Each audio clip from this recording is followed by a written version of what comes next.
Hi. Okay, so is this. Wait, let me just make sure. Oops.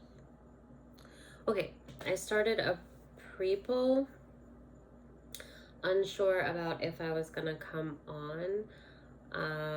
However, I'm getting so much. I pulled some Oracle and um, I started getting so much off the cards that I haven't even finished. So I want to kind of just read what some of what I'm getting off the cards and then maybe continue to pull or shuffle again. And I feel like something's been kind of keeping me from coming on, which is why I did the shuffle and the pre-pull off camera, because I wasn't feeling I don't know if it's like confident. Like first, like my back is on fire.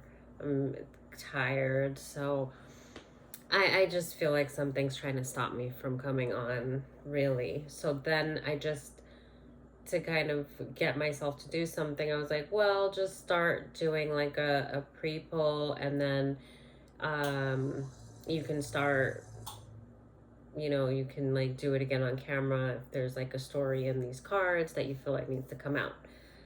Um, so we'll see what happens. Now, I wish I can like just kind of show you guys the way that the cards laid out, like as I have them on the table, um because it's definitely something. um so the very first card that came out, like practically before I was even able to shuffle like properly, as I was shuffling, this popped out, and it's the Observer. And these are Oracle, but the way they came out, it seems like I'm reading them as tarot. So, I mean, I just read them however I see them, and something's happening here. So, I'm going to try my best just to kind of say what I'm getting, because it's kind of a lot. Okay, so that came out, and then other ones came out kind of in sections of three. Let me, no, these three. Okay, so all right, so I'm going to start with the first. Okay, so with that Observer, okay, how do I, this card, I want to show you the three of them. Okay, so this Secrets card came out, and then Day and Night, is that how it, hold on. Yes, yes, yes, yes, it was like that. So it was Secrets, and then Day and Night like that, and then the this one, that's No Rain Today, it came out in reverse. And what I saw was, well, so the sun's in reverse. Um, but I saw kind of like someone's crying. It was like this. So I'm gonna read it. Okay. Try to read it off the camera, even though it was easier to read it from the table. So I saw this as like tears with the raindrops. Um, I saw that as like someone's tears, and the whole energy on the card with the sun in reverse and the sun just kind of looking um just like this drained, melancholy kind of look, as the woman is here. um Same kind of look here with night and day, with the sun and the moon. And what I was getting off of this is that, again, this woman has this like kind of melancholy look on her face, but even more when it came upside down like this, I feel like she is like over, kind of exhausted, upside down with grief. I almost feel like maybe not quite grief, but so here with secrets. And again, like the girl on this has this just kind of like going through the motions, drained. It's like she's the keeper of secrets. She has all these keys. She's alone. There's just kind of like this darkness. Like, I feel like she's been alone with a lot and she's burdened by it, the weight of it. Um, and with the night and day, I feel like that's just kind of expressing that it's like the same routine. It's like here she is, the keeper of all these secrets, and she knows so much, but she has no one to share it with.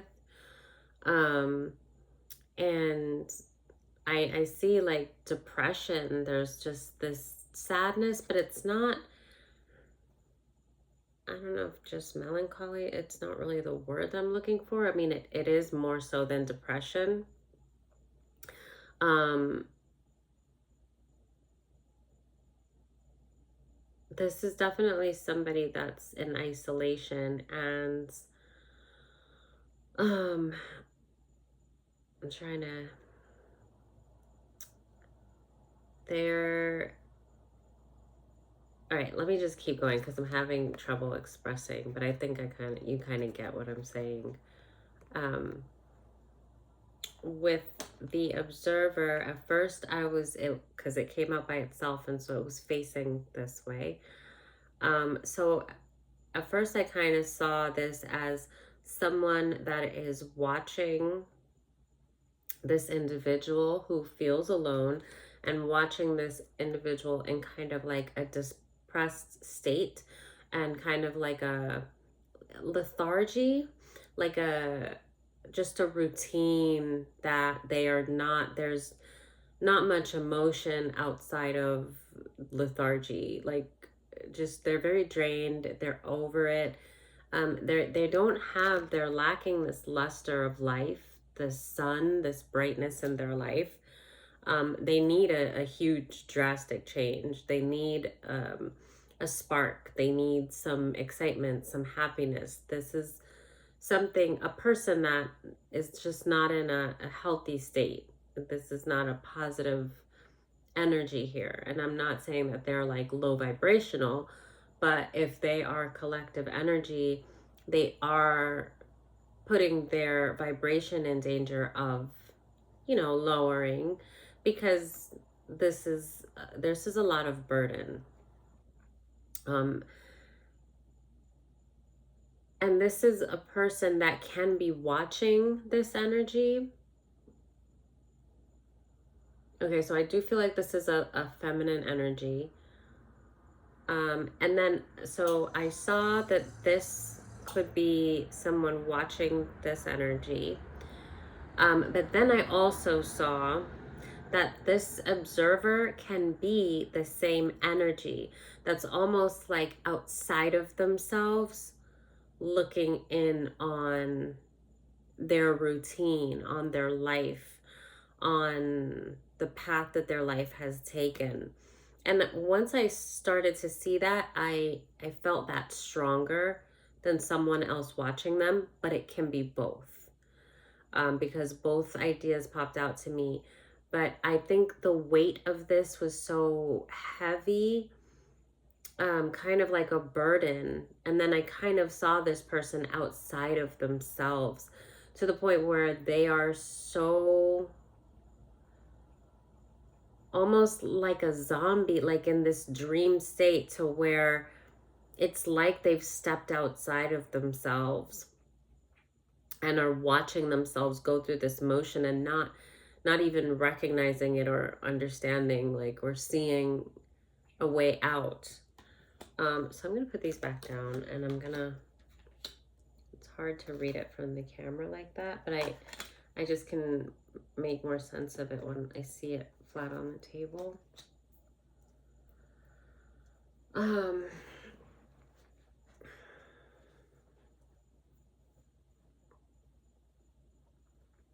And it seems with the secrets card, with the little girl with all these keys, like the gatekeeper of secrets, it seems like she's just not even wanting to know all of this. Like, someone has given her this responsibility, or I mean, that even could be the divine. If this, let's say this is like high priestess energy. I don't know, that just came to me. I can't imagine a high priestess that would not be grateful for her gifts. And, you know, this is something else. So if this is a high priestess energy and this is collective energy, um, it could be that this person might be entering in a dark night of the soul. Maybe they're going through another stage of awakening because, and maybe they have, it's a big weight, you know, it's a lot to carry. And I know a lot of the collective knows very well about isolation and what that can do to you, although I think a lot of us, I'm sorry, I had my cat's fur all over me. I was giving them kisses. So now I can't, I just feel like keep touching my face. But yeah, although a lot of us are at our best when we're in isolation, and you know, it uh, reinforces that bond with God. You know, you're definitely a lot more in tune with spirit when you're in solitude. But this is a person that has been on a very long journey. And I think, you know, too much of anything is not good. And I think this may, if this is collective energy, that's with the high priestess kind of energy, it is and I say that also because of the observer, like if that is, you know, that would be something I could kind of see, like a high priestess with all these secrets, with like all this knowledge, and perhaps still, I don't know, I don't want to say waiting on justice, because I mean, you know that energetically it's like the war has already been won, but still going through the motions. But yeah, it's just like with the observer, and it's like kind of standing outside of herself and watching um this routine that, no, because when I keep seeing the no rain today and the reverse, I'm just seeing like tears. Like this card is, want to I don't want to say depression, but I get like heavy sadness off of this card. I get like somebody that is crying day and night, like day and night. Like this person is stuck and they are very unhappy about something and they're not getting sleep. Like they are waking up in tears and they're going to sleep in tears. There is something that is heavily burdening this person. And then when they wake up and it's like they go to work or they go through whatever their daily routine is, they are constantly thinking about, you know, all of the things that have happened possibly. Um, you know, I did another reading where I was saying that someone has been, my cat's freaking me out a little bit, but okay. Yeah, I was saying that in another reading, that someone has been, okay, I lost my train of thought a little bit. Focusing on like a lot of negative. Okay, I was saying with her going through the routine. Okay, in another reading, I was saying that somebody's focusing their mind too much on things that have already occurred, things that they've already survived, and that it was putting them in, this kind of lack mentality, this mindset that was um keeping them from their blessings because they've already, like gone through something. I can't remember exactly how I said it, but that this just reminded me of that energy. So this can be someone that's thinking about, they're thinking too much about the past, because secrets, these are things that already happened. She's tired. Look at her hand. It's like she's going through the motions, but her body language is like she doesn't want to be here. She doesn't want to be doing this. So now, here's another one. Okay. It's like she's the only one in her world. It's almost like all of what she knows wouldn't be so burdensome if she had someone to share it with. It's like the responsibility is such a weight on her. And this is a child on the card. And this is a child with a very, like, huge responsibility, you know? And so it's kind of like, does she have anyone to talk to about this? You know, I'm sure, if this is someone in collective, that you always have God, and, you have your guides, and maybe this is someone that hasn't been, in prayer enough lately. Um, and they're needing to kind of go back within and connect with source. But also, this is somebody that just is carrying a very heavy burden.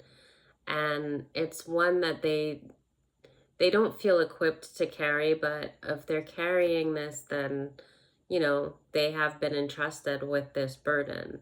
And for some reason, I feel like this is something that they feel like they're in it alone. Like, yes, they have the divine, but I'm thinking that this person's, in the physical, and I think she's on a stool. I almost feel like she feels like they made a mistake. Like, I am not the person that's supposed to be doing this. The way that she's gripping this, and this is a moon, so that also indicates like secrets. And the way that she's gripping it is just like, this is like she's in need of, like she's trying to hold on to something, like she needs someone. She needs help, or she feels like she does.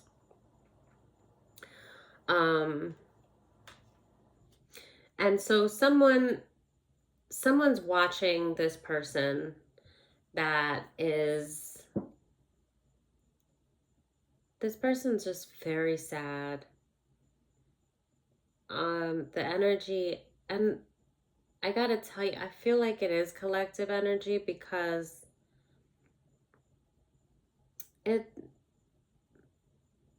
it's really,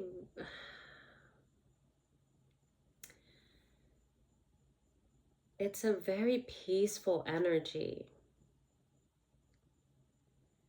It's a very clean energy. I don't feel burdened. I don't feel, although the energy might feel burdened, I'm not, the energy that I'm feeling here actually, it's a very calm, soft, kind of kind energy. And most of, I think, if I had to sum it up, this is loneliness. This is someone that's extremely lonely. And that's not to say that they're not someone that has a problem with being alone. Um, but it could be that they like both. They appreciate their alone time, but then they also like to be around people as well. I mean,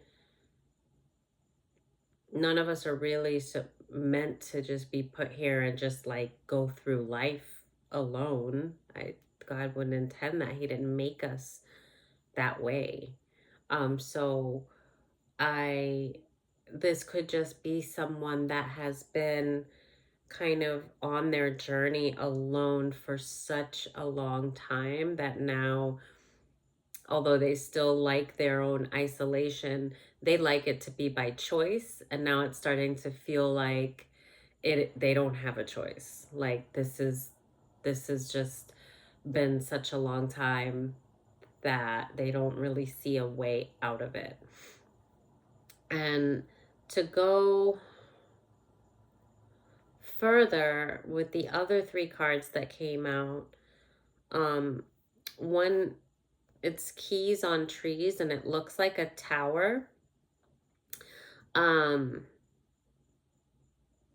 and there's an elephant in a cage here. So this really coincides with that same energy. Especially with the secrets card with all the keys. Look at all the keys in the trees everywhere. There's keys everywhere. And then there's an elephant. And I almost feel like this elephant has locked themselves in this cage on the tower. And I feel like they may be toying with just throwing the key away. So this is someone that they have self-isolated. I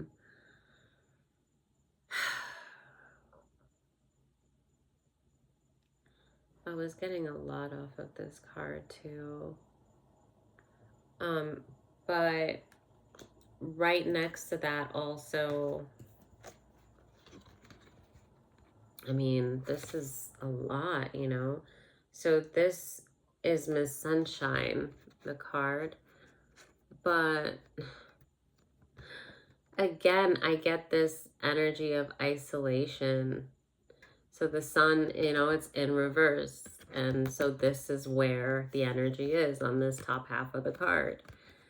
And again, it's like this self-isolation. Even the colors on the card are the same. It's the same energy.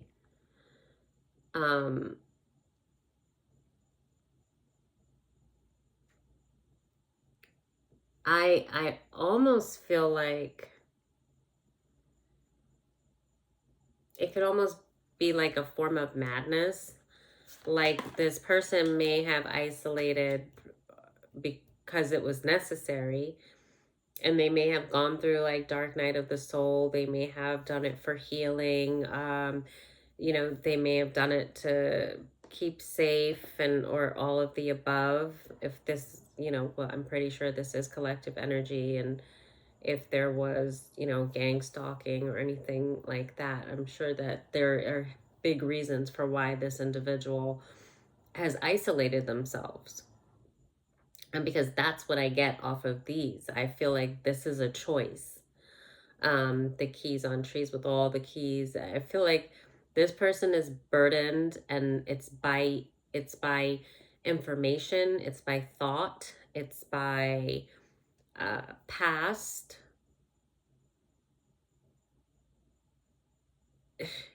It might even be by future. This individual could have, they might be like psyching themselves out. I'm getting that there is maybe so much. There's been so much that like they don't even want to go back out. They don't want to venture out because they just can't take anymore. And that it's almost like that cage, locking themselves in this darkness. It's like that's now safe to them because they've existed in it for so long that it's I don't think they know how to come out. I don't think that they know how to be anymore.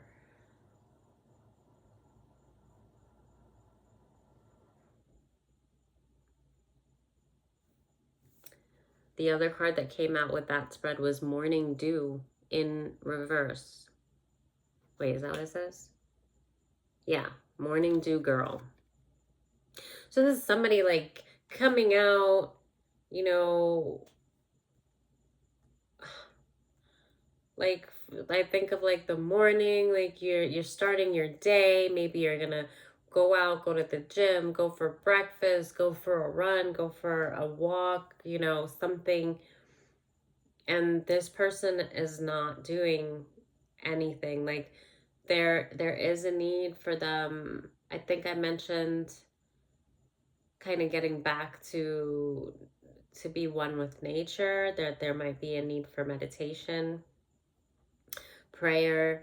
Um, if this is collective energy and you've been isolating like this and going over things in your head and you have not been connecting with God, definitely do that first before you do anything else, because that can cause madness. Um, it's one thing to be isolated because you're going through the dark night of soul, you're doing the work to heal, and you're doing it because you're guided to, but then it's a whole other thing to just get stuck. And now you're not doing any work other than maybe stuck in thought of like things that have happened. And then on top of that, now you're not, going to God to like help you process these things, help you release the things that need to be released. You're not meditating. Like if you're doing that, like that can bring a form of madness. Like how could it not? We're not really meant to just be alone, just locked up. This, what I'm getting with this is years. This is not months. So somebody is trapped, and I don't just feel like this is like trapped in the mind. It could be that there's some fear of going out, but this person also feels burdened with responsibility. Like this is a job that was given to them, and I'm not really sure what what that job is, but there's like a lot of secrets here too. So does this person feel like they know too much? They know things that they shouldn't know? Um,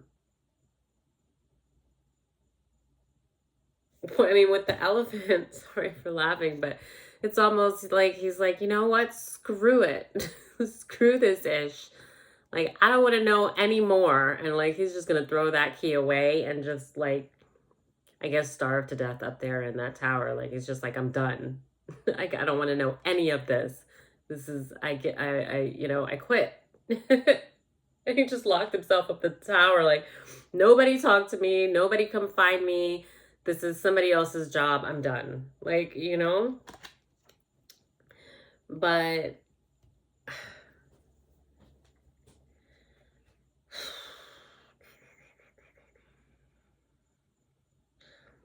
in all these cards, like they're all saying the same thing.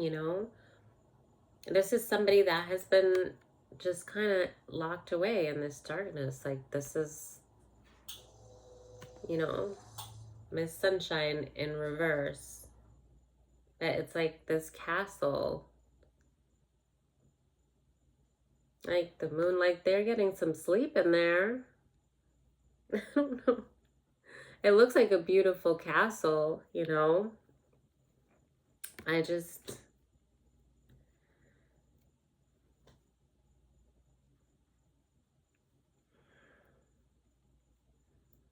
they're not going out. I feel like, yeah, this person has isolated themselves.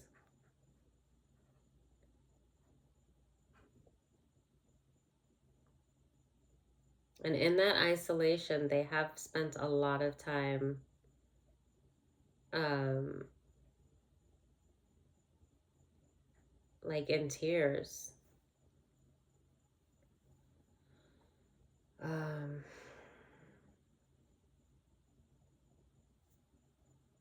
the Flower Spirit card.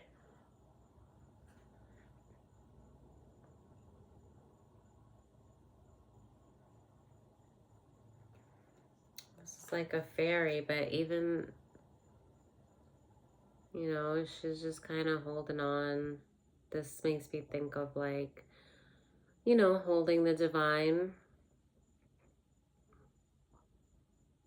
knowing that she's okay, knowing still that she's carried by the divine. And with the way her feet are, I still get like a childlike kind of, you know, like there's like an innocence, and she still has faith, and she's like caressing this flower, this lily. But that was in reverse, okay? And it says flower spirit, but it was in reverse. So right next to the morning dew being in reverse. So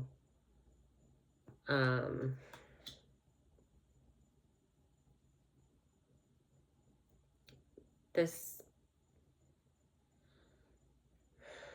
I feel like this person wants to like go out.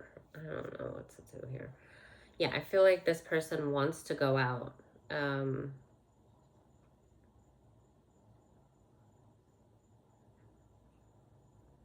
But they feel like they can't. And someone's watching them.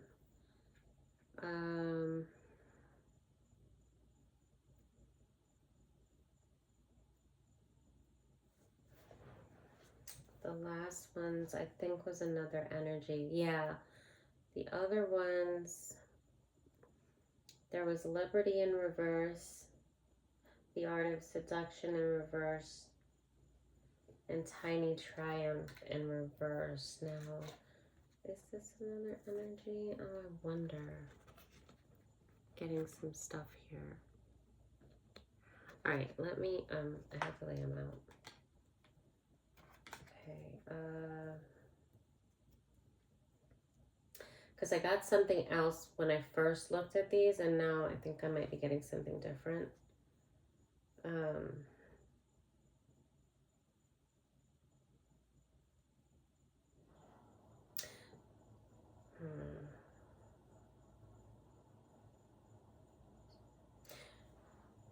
Okay, so with the art of seduction, tiny triumph in reverse, when I first looked at it, I looked at it before I went over everything else that we looked at. So the first thing I saw was the observer, but I think I actually read these 3 cards first. So the first thing that I had seen with these cards, with the art of seduction, I did get in reverse. I got like a Jezebel karmic energy. That this was someone that, like, it comes up a lot in tarot. We all know like the story with, you know, the blood magic and the other magic and all the manipulation, and you know, it was that whole thing. And the tiny triumph in reverse, like this was not successful in the end, for however long this person feels this energy, this karmic energy feels like they lost. And it was almost like with the tiny triumphs card, and then that's like a crow. Is that a crow? I don't know. It's like a bird with a hat, that's a top hat. And the masculine in this card has like the top hat. And what I see is the, okay, so these are both in reverse, but you see how she's kind of like the total Jezebel energy, and this masculine is looking somewhere else, and she's like gripping him in a very mystical kind of a way, like kind of like siren type of, the way her hair is, like, I get magic. Like, definitely this was divination abuse, and she's like trying to like captivate him, right?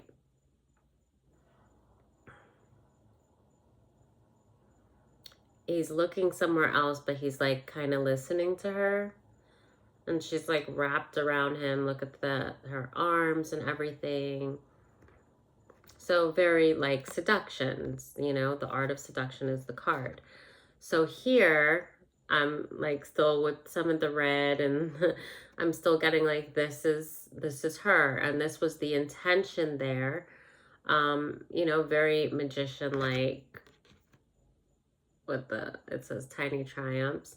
But yeah, I feel like this is the masculine in the top hat, and this is her. This big, like, it says like, it's like a mouse, but like a magician, illusionist, right? Um, and this is how she wanted the masculine, kind of wrapped around her little finger, like a little bird just looking, like it's like looking right into her eyes. And she is, well, a mouse, so maybe to look harmless, you know, to this masculine, but yet she's so much bigger than him. And, you know, she's running the show here. And it's like, you know,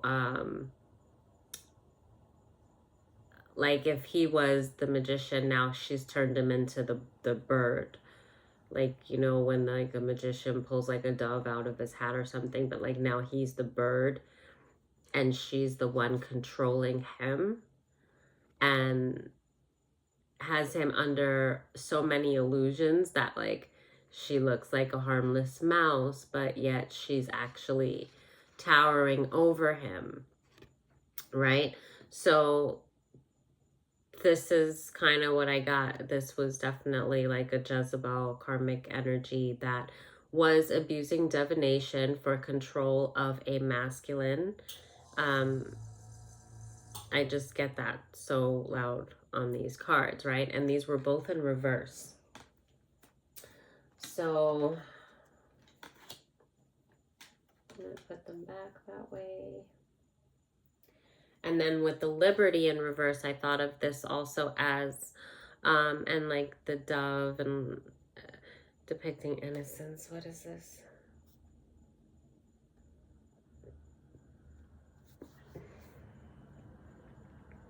Okay, but with this Liberty card, when I first looked at it, and because it came out in reverse with the other two, I thought of the, what is it? The privileged woman, like the Nine of Pentacles card. Yeah, I thought of the Nine of Pentacles in tarot. So all of this in reverse. So this is, and then with the tiny triumph, like it wasn't a triumph for her. It didn't work. What she had intended for this masculine energy did not go the way that she had planned. So and this was probably for finances and for like this image of her being you know, single, self-sufficient, abundant, her being like this fragile, like object of desire. That was the one of the illusions that she wanted to paint.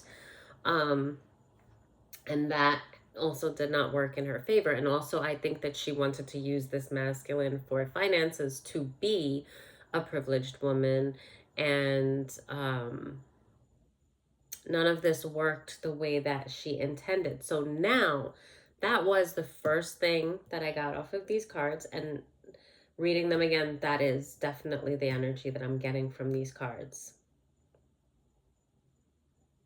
Wait, let me just make sure.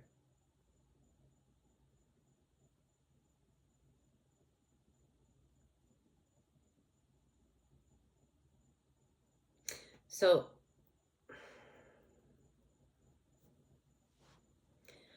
if I'll just say this because that's not really what I'm getting, but I'm going to say it because it popped into my head. If this was collective energy, um, this could be,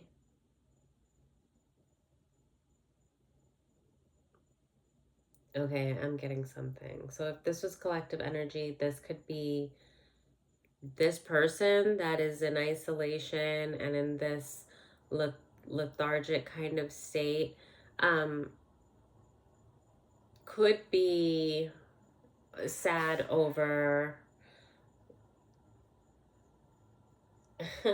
okay, could be sad over maybe somebody, a relationship from their past that went south due to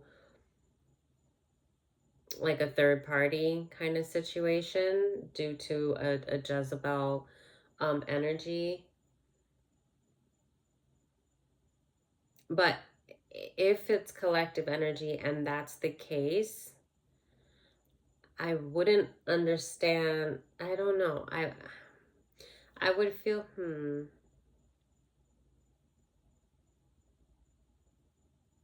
if that's the case, it would be because there's something else going on.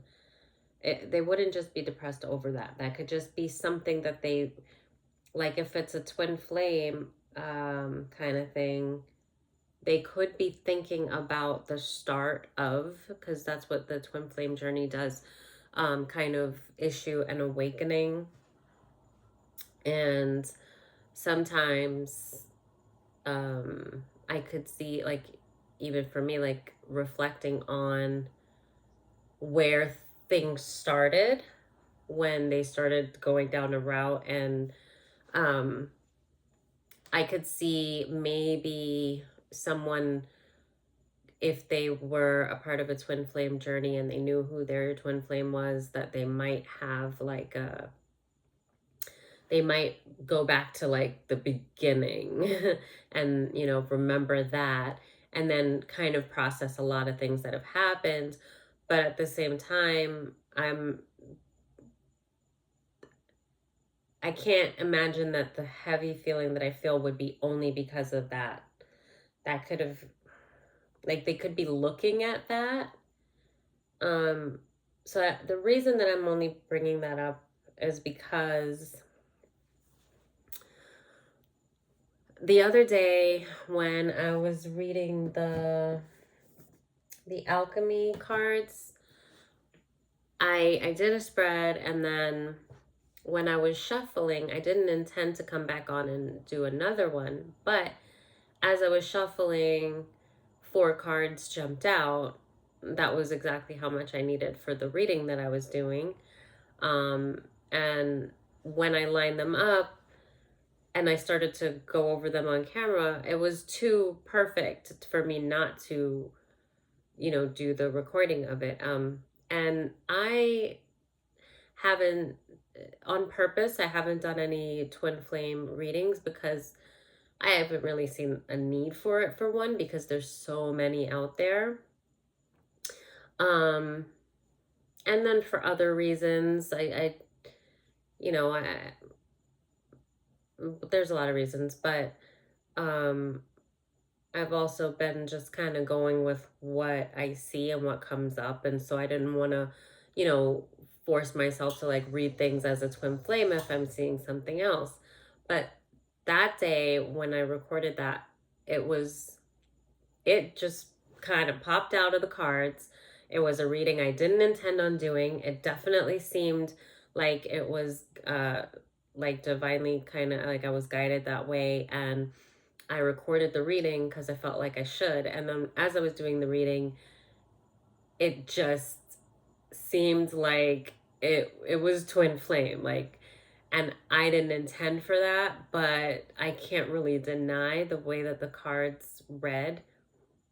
It was talking about the twin flame journey, just kind of like a recap, but I felt like there was somebody that was going through the journey, or maybe awakening to the journey, and maybe that's why it came out, because it was just kind of like uh talking a lot about like the mirroring, and I did the reading just a couple of days ago, but that was kind of the gist. Anyway, I was excited about that reading, and because, it went so smooth and it was just so obvious, and I was kind of excited that I didn't intend to do a twin flame reading. I never did a twin flame reading before, and that one was just so naturally just came out without my trying. It was a twin flame reading, so it was my first one. So I was excited about that after I, did the reading. And then the other day, uh, yesterday at work, was that yesterday? Yeah, it was last night. I started my shift, and I actually wanted to try to post, at least every day or every other day, and I wasn't able to. And then at the start of my shift, I felt like I started channeling, and I was kind of like, oh man, like I wanted to come home and post like as soon as I got home to see if it was still kind of in the energy, but I was just way too tired, and I couldn't do it by the time I got home. But the reason I'm bringing this up is because I got another thought of twin flames when I was at work. So as I'm setting up, there is like background kind of elevator music that plays. And it's usually like the same stuff. Pretty big variety, but they like play the same stuff. So there was like a vendor that was setting up, and they were going to be doing um some music. So I guess they were kind of messing with the radio or whatever. But it was playing as I was setting up like normal. And then out of nowhere, the music just stopped. And excuse me. I need water. Where's my water? Okay. Anyway, um I'm very distracted. Please bear with me today. I'm noticing that I'm very distracted. Anyway, so okay, I'm setting up, music is playing, all of a sudden it just stops and there's just silence, right? And then as soon as there's silence, I start hearing a song that I haven't heard in years or thought about. It just was random, and I realized this has to be like a channeled song because of the way that the music just stopped. And then I was in a meditative state. I was very calm, and I was just kind of setting things up like routinely. So whenever I do like things that are routine, I do tend to kind of naturally meditate. So I was kind of in that state. And then when the music stopped, it was just, I noticed the silence. And then and maybe because I'm so used to just hearing the music playing constantly. So I noticed the silence, but as soon as I noticed the silence, I just heard this song and I started singing it. And then I was like, where did that come from? And then I realized that I totally channeled that song, like that was downloaded. And then as soon as I had that thought, I thought of the reading that I did that with twin flames. And then so I felt like spirit was making the connection to tell me like there was something going on with twin flames, and I had just channeled something from in the collective. So I'm going to try to sing it even though I'm out of breath, but it's this reggae song. Okay, so yeah, so the music stops and then I just hear sorry. And it's like dun dun dun dun is all that you can say. Dun dun dun dun. The years go by and still the words don't come easily, like sorry. And you can say, baby. And baby, can I hold you tonight? And wait. And maybe if I told you the right words, ooh, at the right time, you'd be mine. Um, yeah, but it was really cool because it's like, I'm just like, da da da da da. And that's such a great song. If you haven't heard it, I mean, it's just, you gotta listen to it, the reggae version. It's a really great song.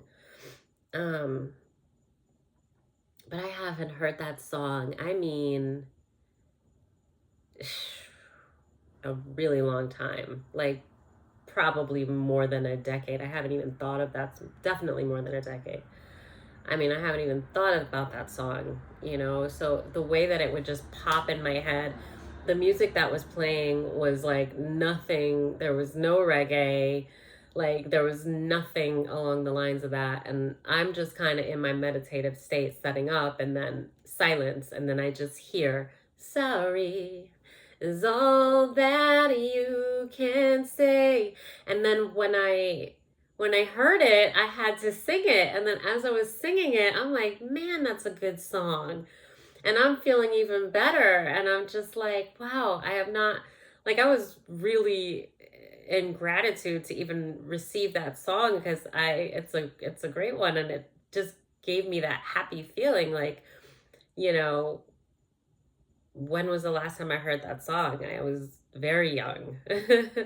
um, So, and it kind of is like the way she sings it too. It when she starts and you hear her voice, it almost sounds like an echo, like it's just silence, and then you just hear this "sorry" is all, and it's just quiet. And it's funny because that's exactly what happened. It was like there was music playing, and then there was just silence, and in my head I just heard "sorry," and then I heard yeah, and she's like. Yeah, it's a great song. Maybe, and maybe if I told you the right words, ooh, at the right time, you'd be mine. And then I got like, I love you. Yeah. So and then I got the correlation like, okay, twin flame. Like that came in my head. And I remembered the reading that I did. And so I was like, I'm definitely pulling on someone in the collective and their twin flame union. So it's like I love you is all that you. So yeah. And when you think about the lyrics to that song, she sounds kind of, I mean, there's a little melancholy there. There's like, it's a little bit sad. It's, if I told you the right words at the right time, then you'd be mine. Maybe if I told you the right words at the right time, um, I love you. And then it's like, is all that you can say. So that actually fits, I wonder. And that just came to me, and that's why I wanted to explain to you what was going on here when I was like, if because I'm seeing the a Jezebel energy. I told you what I saw, how I read it, and it makes sense with the cards. But then that came through also. So I mean, it could be both, because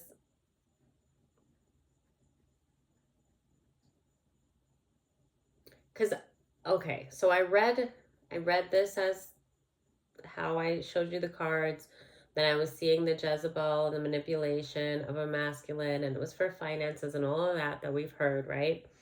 But if I'm being honest, I do get that off the cards, right? You saw like how, I mean, it was totally, I get that off the cards. But the energy, what I feel, I don't feel the dark you know, just that demonic kind of energy that I always get with Jezebel when I read Jezebel energies.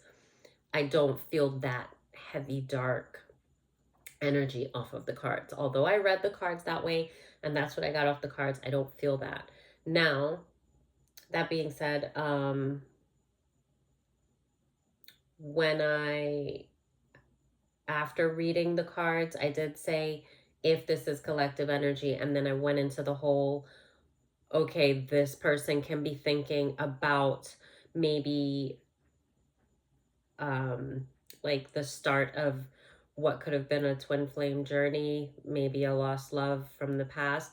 If that's true, then they also have gone through an awakening and they know how it goes, and they know it was meant to be, and they know that the person was not meant to be in their life at that time, that with it being a twin flame journey, that person may not you know, because sometimes it is just meant to awaken you. It doesn't necessarily mean that you're meant to be together. And collective energy would know, like, this is, so something's wrong.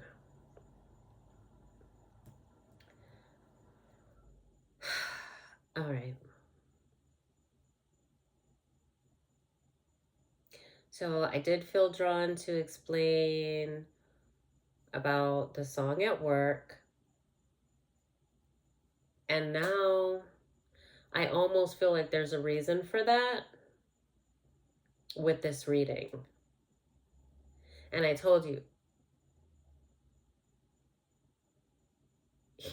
the funniest thing is, I heard somebody's music in the car outside, and I heard like doom doom doom, like, which is that beat, like doom doom doom doom, or doom doom doom doom, like that's the beat. Sorry is all that you can say. So yeah, it's still going, guys. So it's meant to. I was meant to bring it up. Blah, blah, blah. I was meant to bring it up during this reading, and it came to me. So, and to be honest with you, that lethargic feeling that I'm getting off of all of these, especially with being locked up like that, this person isolating themselves, like I was saying, you know, like, and they're the sun too. Like, look at this. Like, this person is collective energy. Miss Sunshine. Person could be a Leo. So this person locked themselves up. They're about to throw away the key. They're tired. They feel like they know too much shit. I don't know. This is definitely collective energy. What's going on, guys? Who is this? What's happening?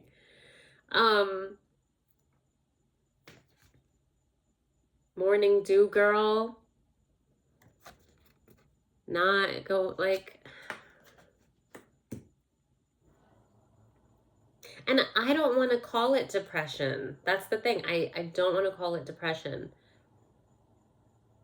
I would rather call it lethargy.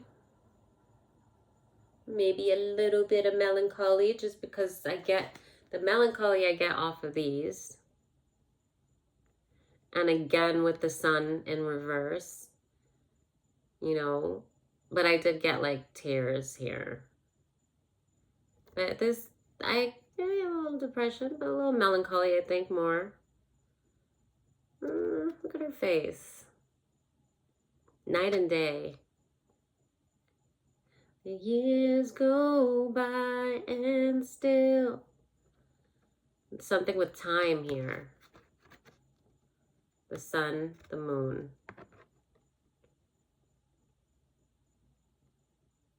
She's holding on to the illumination of these secrets. She's holding on. All right. Wow. Okay, give me a minute. And she's looking, almost like she's looking into the camera. Whew, hold on a minute. Stuff is happening. Okay. I just got like she's looking into a camera. And then the observer.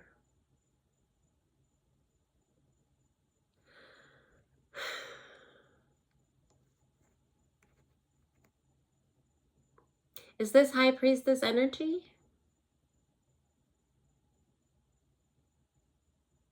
Like she knows she's being watched? And she's just...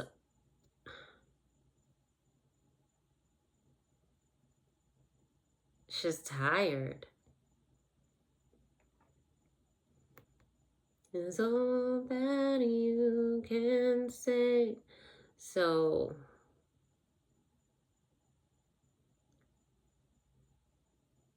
look how she's holding. It's like she's holding the answers. I feel like she's holding the truth, her justice. This is something that she's been waiting for. This card tells a lot about what I've been trying to figure out.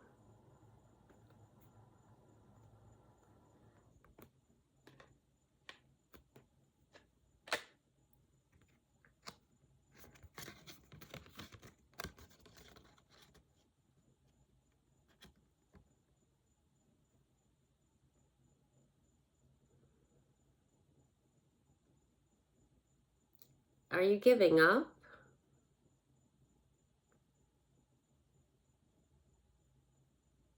Collective energy doesn't give up, but you might want to.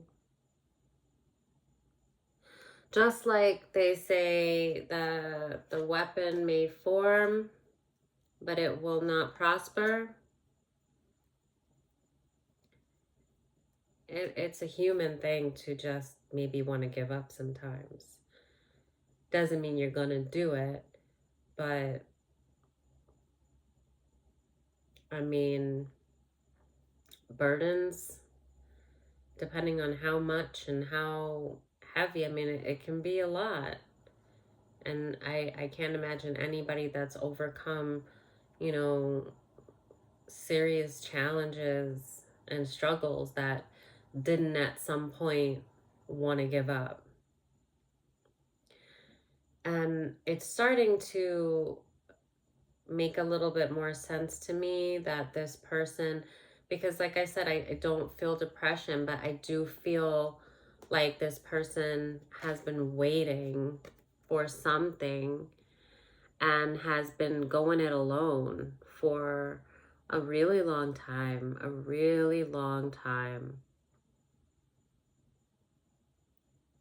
And they feel like they've been doing their best with it, but they weren't equipped, or they don't feel like they were equipped for all of this.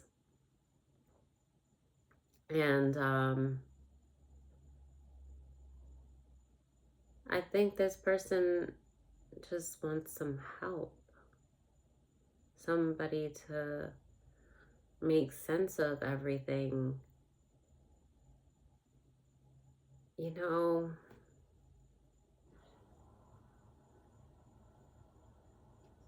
maybe they feel like they have all of this information with no real answers. They feel like I'm the keeper of secrets, apparently. The divine has given me like a lot of information. Information that I can't even explain or express because it will all sound crazy. But I know it's real because I went through an awakening, and I know that God is real, and I know how guided I've been and how many miracles I've witnessed, and that miracles carry me through life, and how magical it is. And I feel guilty for being, you know, sad because I've already witnessed so much amazing beauty, but I don't have anyone to share it with, but I mean, I have God to share it with, but I live on planet Earth and I'm a person without anybody to talk to outside of the spirit world. Okay, that just came to me. So this person feels like they have so much information, but they can't share it because probably nobody will even believe them, or they feel like they don't have solidified answers. They have a lot of spiritual messages and answers, but there's no proof. There's no substantial evidence. And so they just have all this information, but this person definitely does not feel like they have their justice. That's what it is. They've been waiting and they have felt alone in their wait, but not, I mean, an elephant on a tower in like a bird cage. This person knows magic. Look at the beauty in the back. Look at the lights. Look, this is mystical. Like, this person knows the divine and the beauty of it, and they love, love, love, love the divine, which tells me that they love that if this is a high priestess energy, they love that they have such a big part in this connection with the divine. This is magical. I mean, this is like beautiful. It's kind of funny, like with the elephant. He's like, all right, that's it. I'm throwing the key away. It's like surrounded by keys, by like information, and nowhere to put it. Just exists alone with them and the divine. So this person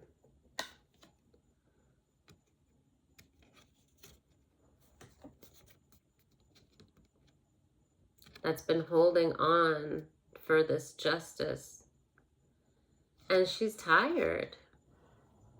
And it's not like she doesn't feel like it's coming. She knows better. She knows that it is.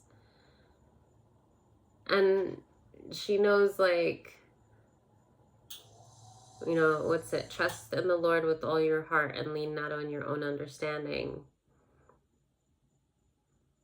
You know,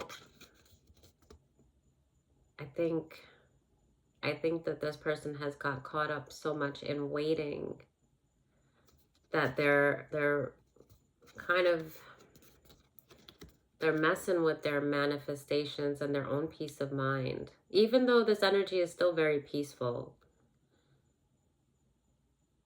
And I don't believe that they feel like justice will not come. They're still holding on to it, but I think that they're getting burnt out, to be quite honest.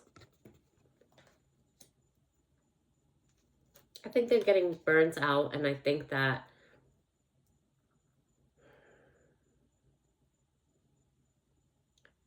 sometimes you might accept the journey and accept the responsibility, but going through the harshness of it is still a dread. It's still not something that, you know,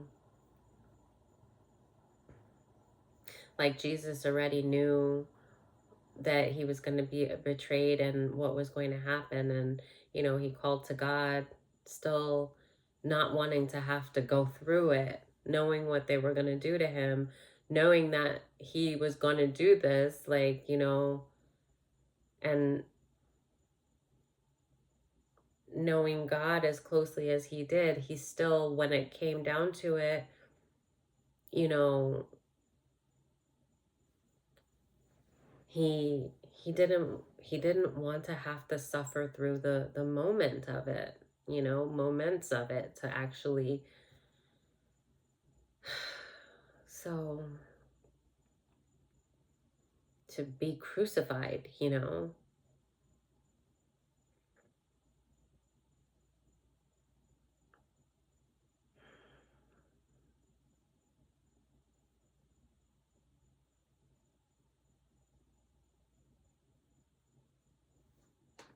Hold on a minute. I just put this in and moved the card without realizing.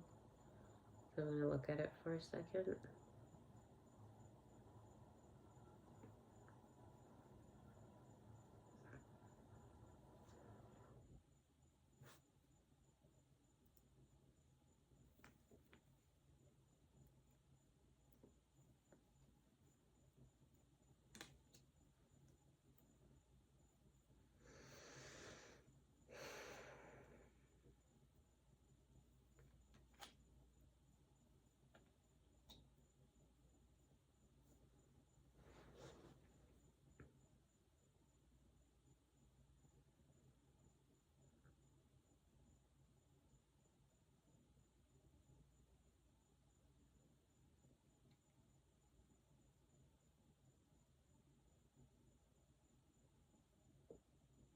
Okay, so the other way that I could read it, if I was reading those cards, as the Jezebel entity and not the collective, um, with like a twin flame.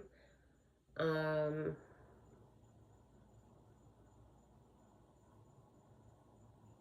my goodness, I keep losing my train of thought.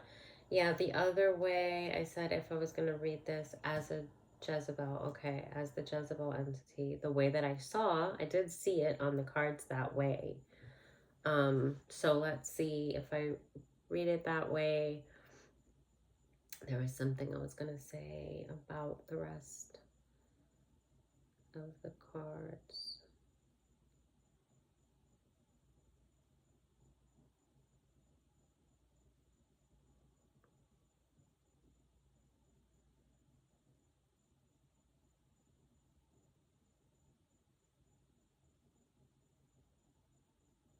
Okay, so I'll do this brief because it's just a quick one. It's if I read it as a Jezebel energy and then these cards were reflecting that, the cards with the secrets and the keys and the that could be depression.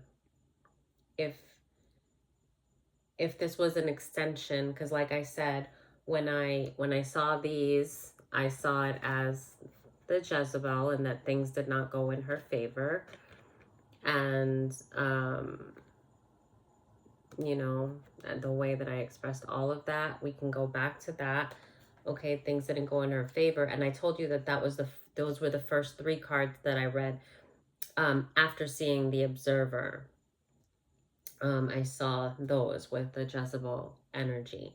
So now, if all the rest of the cards were a follow-up of that, that would be depression. That would be that, as far as the secrets, it would be like all the cunning, like trickery and the things that she did in the dark. And that with the day and the night in reverse, that would be that, you know, she has sleepless nights, maybe sleeping day and night, because she's isolated herself. So I would still read those two as an isolation, that she's locked herself away and she's just kind of self-isolating because of depression. And then the tears with the crying, um, how it was like no rain today in reverse, but it's like rain every day, but depression, but like crying. Like I would see it that way. And then with the morning dew and the flower spring spirit, but that's making me think about like daytime, like going out, kind of doing stuff in nature, and that this person is not doing that because they've isolated themselves. Um, if I read it that way, I would pull on the tarot to see what I'm just getting so much that I'm almost feel like it's both, to be honest, but I don't. Oh my goodness, I don't know. Then there's still more that I'm not connecting with the observer.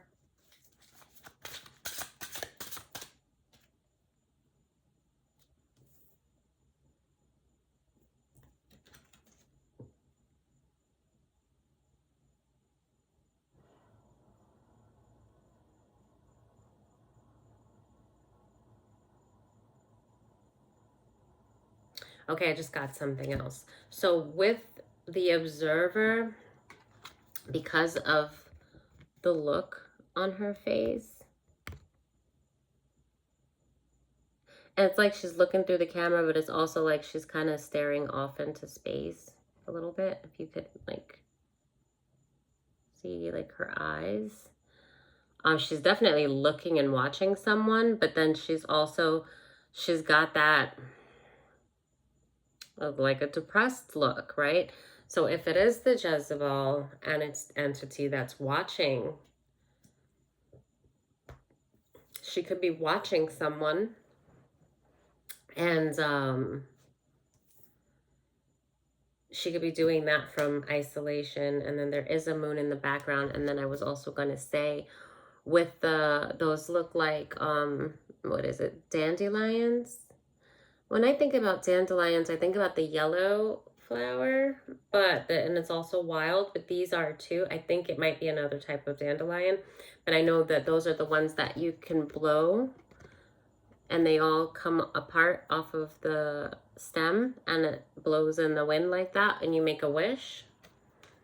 So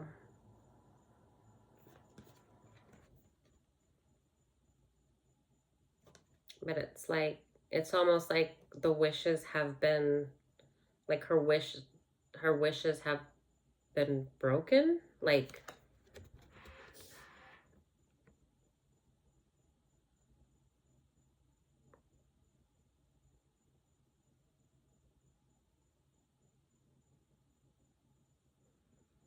I heard I listen to the wind. Excuse me, and try that again. I listen to the wind of my soul. I can't lose my voice, but I just heard of that right now. So, yeah, this is sadness. Where I end up, all I think only God really knows. And with the dandelions blowing behind her in the wind like that, it's like her wishes, her dreams are not, they've already gone. Like, it's almost like they've been lost. Or her attention has been taken off of her dreams and her wishes, her plans, and they're focused now on whatever's on the other side of that camera, but not even just what's on the other side of that camera. Whatever has her looking through that camera has her attention even more than what's on the other side of the camera, because she's looking out away from it while holding the camera. It's like she's looking in the camera, then looking away and thinking, looking in the camera, looking away and thinking. So whatever she's seeing in that camera is no doubt making her more depressed. So this is self-sabotage. This is like this person is draining themselves. They're like going further down the rabbit hole, like in the pit. Now I feel like, should I pull an Alice in Wonderland? Because I said rabbit hole.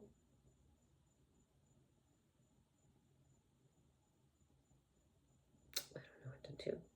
I have so much going on. Like, I feel like I've not really done a reading that I'm just going to take one card from this. This is sticking up. No. Too many. Like, I feel like this is going in so many different directions, but I almost feel that It's meant to. Like,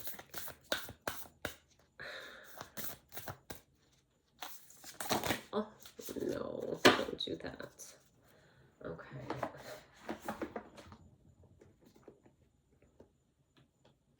It's probably the same bunch that I ignored the first time, and they just, like, fell out. Hold on. Okay.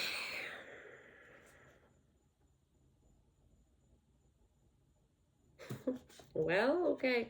Because the first one is shine bright like a candle. You will make it through this.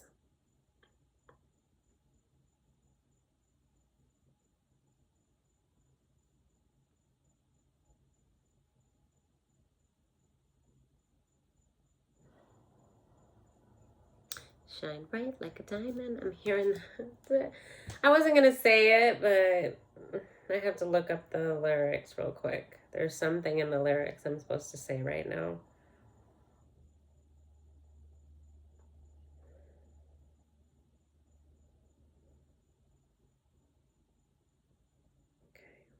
It's in the beginning of the song. It says, shine bright like a diamond. Find light in the beautiful sea. I chose to be happy. Well, I heard it with this card, so I'm going to hold it up as I'm reading it. Oop. All right. Okay. Find light in the beautiful sea. I chose to be happy. You and I were like diamonds in the sky. You're a shooting star I see, a vision of ecstasy. When you hold me, I'm alive. We're like diamonds in the sky.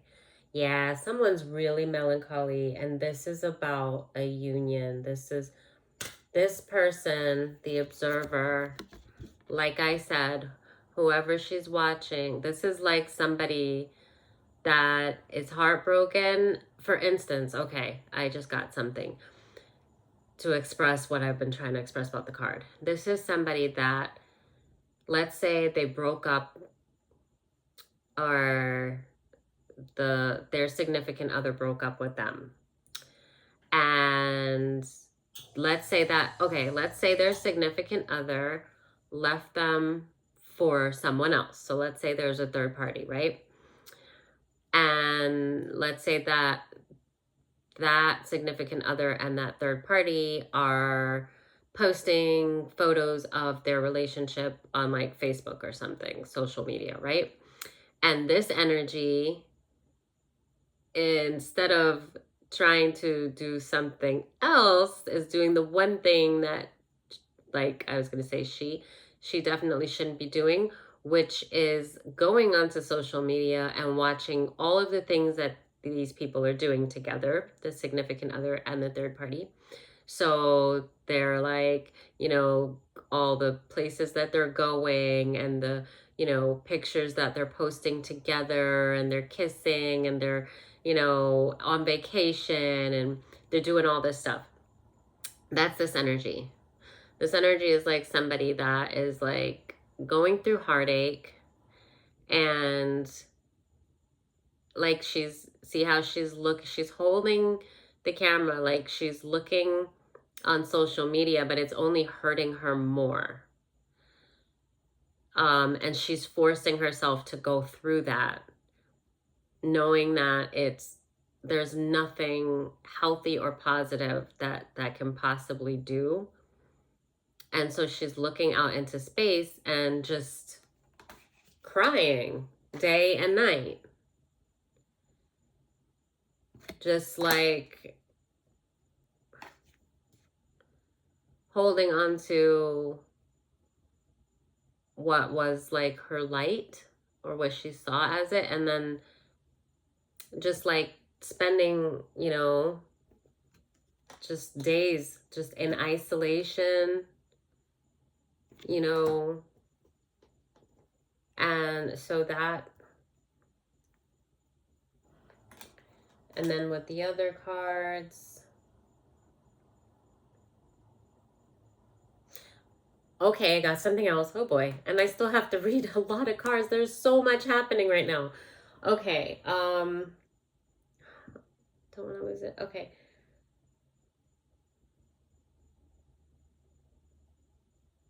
Okay. So when I talked about the Jezebel and how, okay, and I talked about how,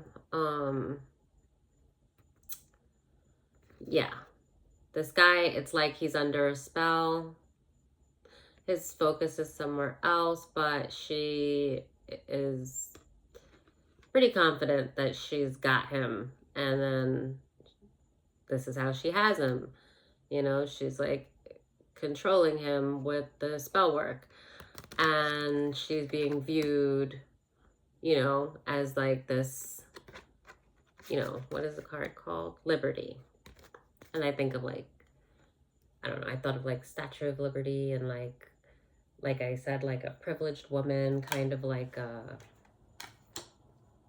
people look at her as like a role model, and like, you know, she's got it all together, like the ideal woman that like everybody would want, the ideal image of like what a woman should be, and like the woman that's like in high demand. I don't know if you get where I'm going with that.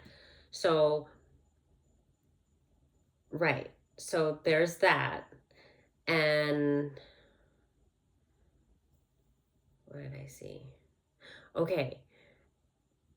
And if this was like high priestess energy, this could be the person looking at what, oh my gosh, it's so, like this would be a person reflecting over, like when I said before, like a twin flame union, and like reflecting over the past and what transpired, and like maybe the unfairness, maybe that they felt that this person was stolen by a Jezebel, and that it was not real, and that maybe they feel that they had been robbed, or they're thinking about the isolation period that they went through, the sadness, the sleepless nights, the crying that they went through. This could be someone that is as an observer of their own life, by metaphorically, they are observing their life through looking at the past and replaying what happened. Like I said before, if this is a twin flame union, and this is maybe a high priestess pondering over the beginning of her awakening, or the twin flame, if she is aware that she has a twin flame and she knows who that is, she could be kind of going back and replaying where set journey started for her. And she could be thinking about the loss that she went through, the pain that it cost her, and the unfairness that she felt about, you know, this entity really seemingly stealing her life, her future, what she perceived it to be at that time.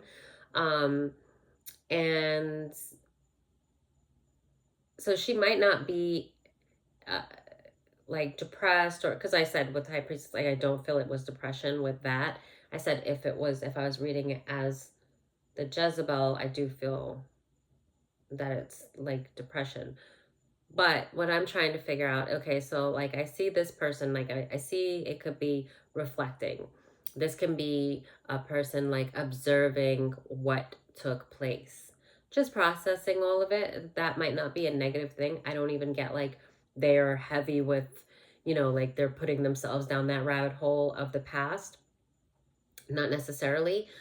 This can be just observing what they went through in the past. And so that could be the reason behind why there's this heavy melancholy and a person crying. They could be thinking about all the days and nights that they lost, you know, in this mindset. And they could be kind of observing it that way. However, That being said, I still see that there is significance to how I read the observer, because when I talked about social media from that card and the look on her face, I mean, the energy that I got was so much stronger than any other way that I read the card. I got the energy of, while trying to express it, that scenario that I gave of a person who has like lost their lover to a third party, and they're watching that person on social media and putting themselves through an extreme amount of excruciating pain because they're watching these people together. Where, I mean, if you are that person, I just do want to say, I know that would be hard for anyone. Obviously, that's not something that you would want to do to yourself. But at the same time, if you can transmute that, like your thoughts, and alchemize them into, you can be that observer watching these people. But if you are somebody that believes that you are divinely guided and protected, and then you have to know that somebody cannot steal something that is yours or meant to be yours. And if you feel that you are loved by the divine, and you truly can practice the art of self-love, it's hard when you go through heartache, no matter how much you love yourself, no matter, you know, what, you're human. And if you care about somebody and you have a heart and they do you dirty, the shit hurts. Okay, I'm not going to tell you not to be human and not to feel, um but at the same time, when you can bring into that the awareness of the fact that a person that would leave you or do certain things to you like that does not, they either don't see your value or your worth, which you shouldn't feel bad about that. Because I could, as soon as I said that, I almost felt like the heaviness of somebody being like, they don't see my value.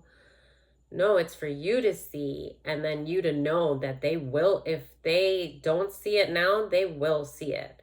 That's what I'm saying. It's how you do things, and it's the laws of karma and the universe, and um, knowing that when a person does horrible things to you,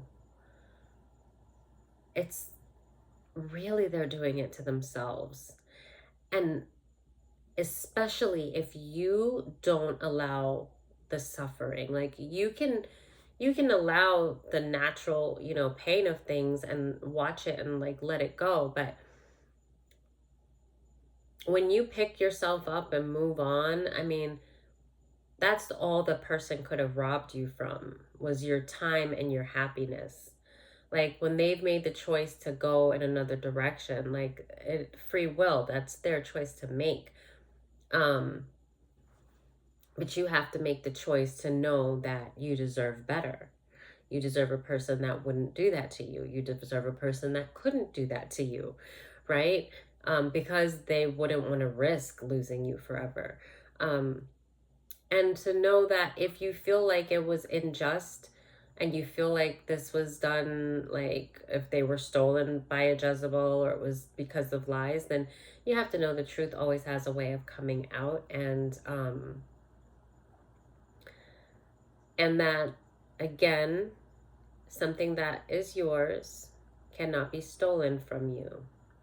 So depending on how things went, like if that person was really, really meant to have or share time and space with you um, for longer than you had, then they will be back into your life. And you will have a choice of whether it's the best thing for you to allow them back into your life, whether it's the healthiest thing for you, and without getting into in the way of your self-love or self-respect. That's, totally something, a decision that you would have to make. But basically what I'm getting at is there is nothing positive that can come out of something, replaying something that's causing you pain again and again and again and again and again. um if something is causing you pain and you have such control to, like, for instance, if you're a person that is watching someone's social media because they left you and they're with someone else and you're watching them with that other person, that is pain that you are in control of not doing. Like, you are allowing yourself suffering.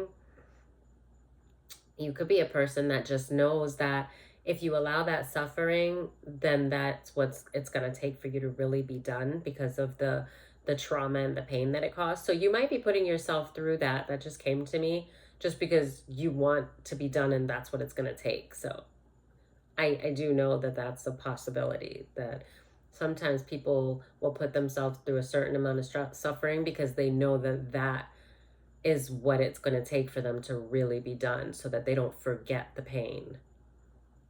If that's what you want to do. Right now, I really think if there is someone out there that is doing that, I think that you owe it to yourself to get off of social media, stop doing what you're doing, and start taking care of yourself. Start saying affirmations, start praying to God to lift the burden off of your heart.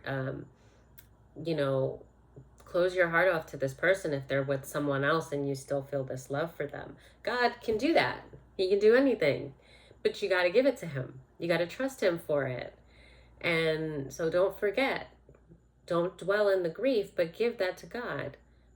You know, remind him how much, like, you trust him and that you know that he loves you enough to deliver you from anything that is causing you this kind of pain and suffering, right? So this is showing that you're not going outside. Go outside. Go outside. Get into nature. Do something to make you happy to be alive. Get into nature and take a deep, deep breath. You know, and just imagine, like, get into gratitude for the moment, like those simple moments where, what if you couldn't do that, right? How many people are confined to like a hospital bed or something and they can't just go out into the sun and take a deep breath, or, you know, go to the beach and like just feel that salt water on their skin and just cleansing their aura. Do something that you like to do that is going to connect you with the divine. Like, set the purpose. Like, I'm going to spend time with the divine and, you know, connecting with nature, and I'm going to do this, and then do that. And take those baby steps to like find ways to bring joy back into your life. Excuse me. If that you're somebody that's going through that. So there's definitely melancholy here. Shine bright like a candle. You will make it through this. And then I was reading, and I said there was significance to that because when I saw the card, this song came into my head because shine bright like a diamond. Find light in the beautiful sea. I chose to be happy. That actually goes with what I was saying. Look at that. Choose to be happy, you know. Find light in the beautiful sea. Oh my gosh, I just said about going into the ocean and like, you know, getting into the salt water, if you can do that, or just doing something in nature. Okay, but then it's going, you and I were like diamonds in the sky. Now it's funny because when I said that, I didn't say what came into my mind, but what came into my mind, I don't know if somebody might be going through this and then they thought about something that they did with their significant other. Like, I think when I said about like the beach or something, you may have loved to go to the beach with your significant other and then it made you depressed when I said that, because I'm like telling you, you know, that was when that thought came into my head. That was when I said, set the time for you and the divine. Set the event to connect with nature. Because I had the thought, like I heard in my mind, like, oh, we did that together. And that was when I said, I didn't say it, but I was like, set the time for you and the divine. I specified that to like kind of negate that, like, even if you did something with your significant other, don't think about, okay, I'm going to feel sad. Make that a new memory that you could set with, you know, the divine or someone else that you care about and you're close to, like a friend or something. You and I were like diamonds in the sky. So you might be thinking about the things that you did with this person. You're a shooting star, I see, a vision of ecstasy. You hold them on a pedestal. When you hold me, I'm alive. We're like diamonds in the sky. Well, I get that feeling, but I think of, with that, I would think of God holding me, and that makes me alive. And I, you know, just kind of change your thinking. It takes time, but you can put the energy, like whenever you catch yourself thinking about something about that person, you can change it to something else, something that will be healthy for you, something that will make you happy. um I knew that we'd become like, I knew that we'd become one right away. Oh right, oh right away. um At first sight, I felt the energy of sun rays. I saw the life inside your eyes. At first sight, so it was love at first sight. This is probably a twin flame thing happening here. Yeah. There, I think it's a little scattered, like the energies that I'm picking up, but I keep going back to a twin flame. Um, yeah, at first sight, I felt the energy of sun rays. I saw the life inside your eyes. Um, so, so shine bright. You tonight, you and I, we're beautiful like diamonds in the sky. Eye to eye, so alive. Okay. Shine bright like a diamond. Da da da da da da da da.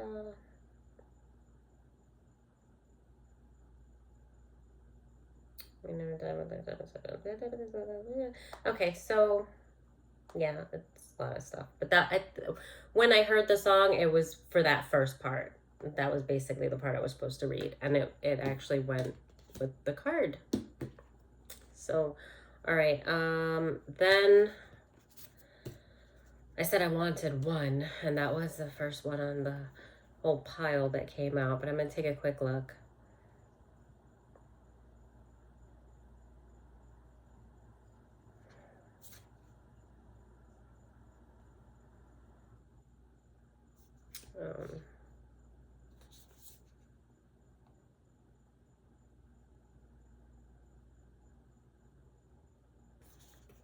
It's talking about change.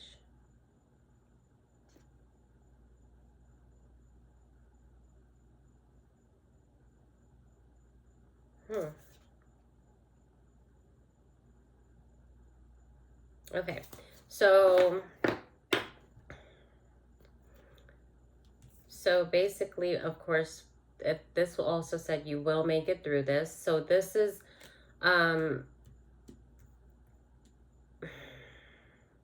the divine is acknowledging that somebody is extremely melancholy. Somebody is just sad. Somebody's been crying a lot. That is for sure. And the divine is noticing this. And the divine is telling you to shine bright like a diamond in a candle, and that you will make it through this. The divine is also saying to this individual, keep your temper and do not allow anger to rule you. So this could be being like a test, where the enemy is trying to get to your emotions. Because I did say I didn't feel a dark energy. I felt a very light and a very peaceful energy. And even like I didn't even feel, because remember I was saying I don't feel really depression.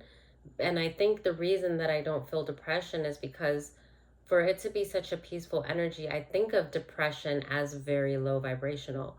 not intentionally. Like, I was not like a low vibrational like person, but I did exist in a much lower vibration at a time. And I used to go through a lot of anxiety and depression at a time when I was younger.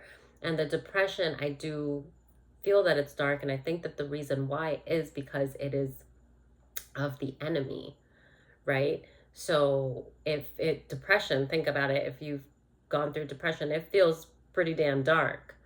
I mean, you think really dark things. It's not you, like, really. It's like a weight that's been put on you by the enemy. So I think of depression as very low vibrational and like projected energy, maybe even warfare or like attacks, right? So this is also like a warning from the divine while they are cradling you and, you know, saying like, we see you and you're gonna make it through this, right?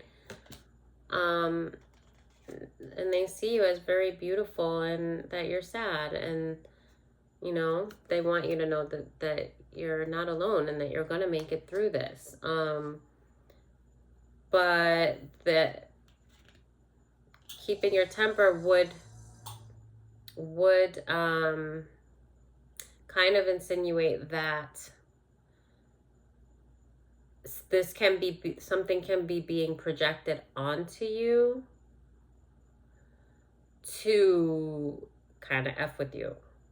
Like, so that would show me even more that this is collective energy and that this is kind of the work of the enemy. Now, if this is a Jezebel energy and this Jezebel has stolen your twin flame, this person that you had this connection with, this love at first sight with, and that this Jezebel has, and he's just like under a spell and he's still looking in one direction, but you know, he ends up just being like a toy for her, right? And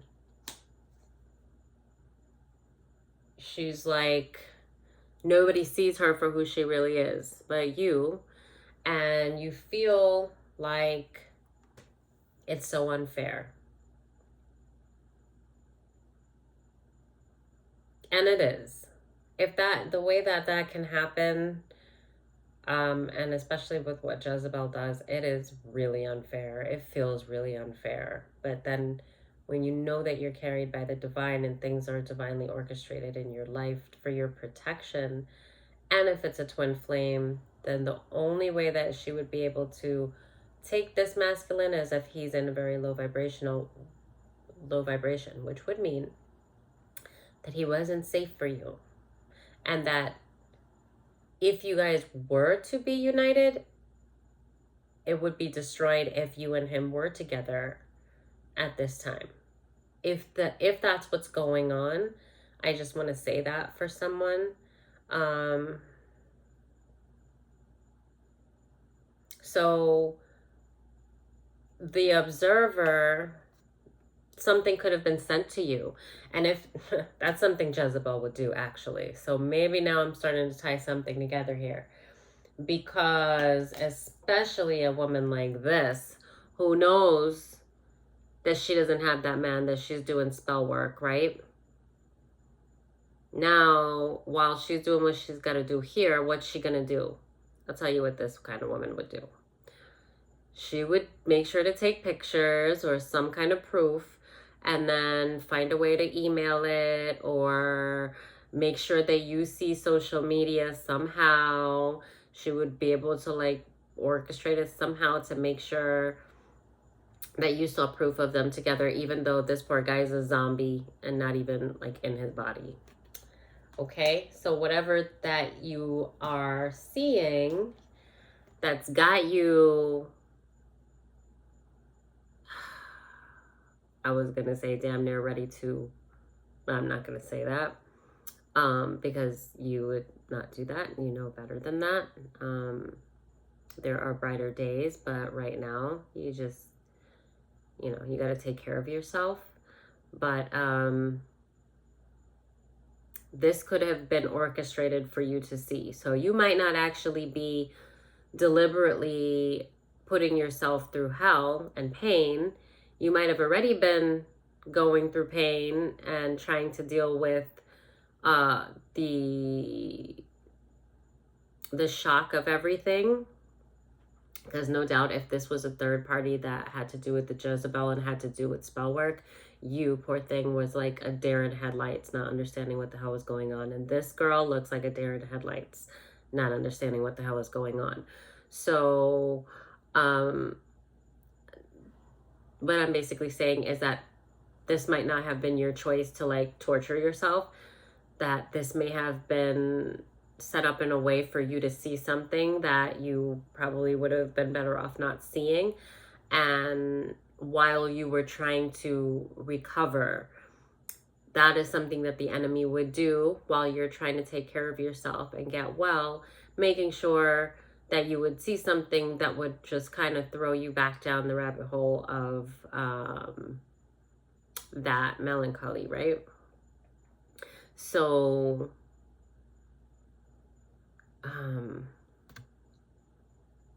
so then you saw something that you really didn't want to see, and you're feeling really shitty all over again. And at the same time, now you might have kind of indulged a little bit in searching and seeing more of, which is no doubt what the Jezebel would want you to do. But you're not going to stay there. And because of whatever you see and what's being done, and that's a part of what would happen. Like, you're bewildered and like you don't know like what the hell is going on right now. This is insane. That girl is insane. And how can he not see it? And why is this happening? And I'm so confused. And then you might get angry. Don't do that. Keep your temper. Don't allow anger to rule you. So it's definitely a time for you to definitely be in nature, get in tune with God and with the divine and with yourself, back to self-care.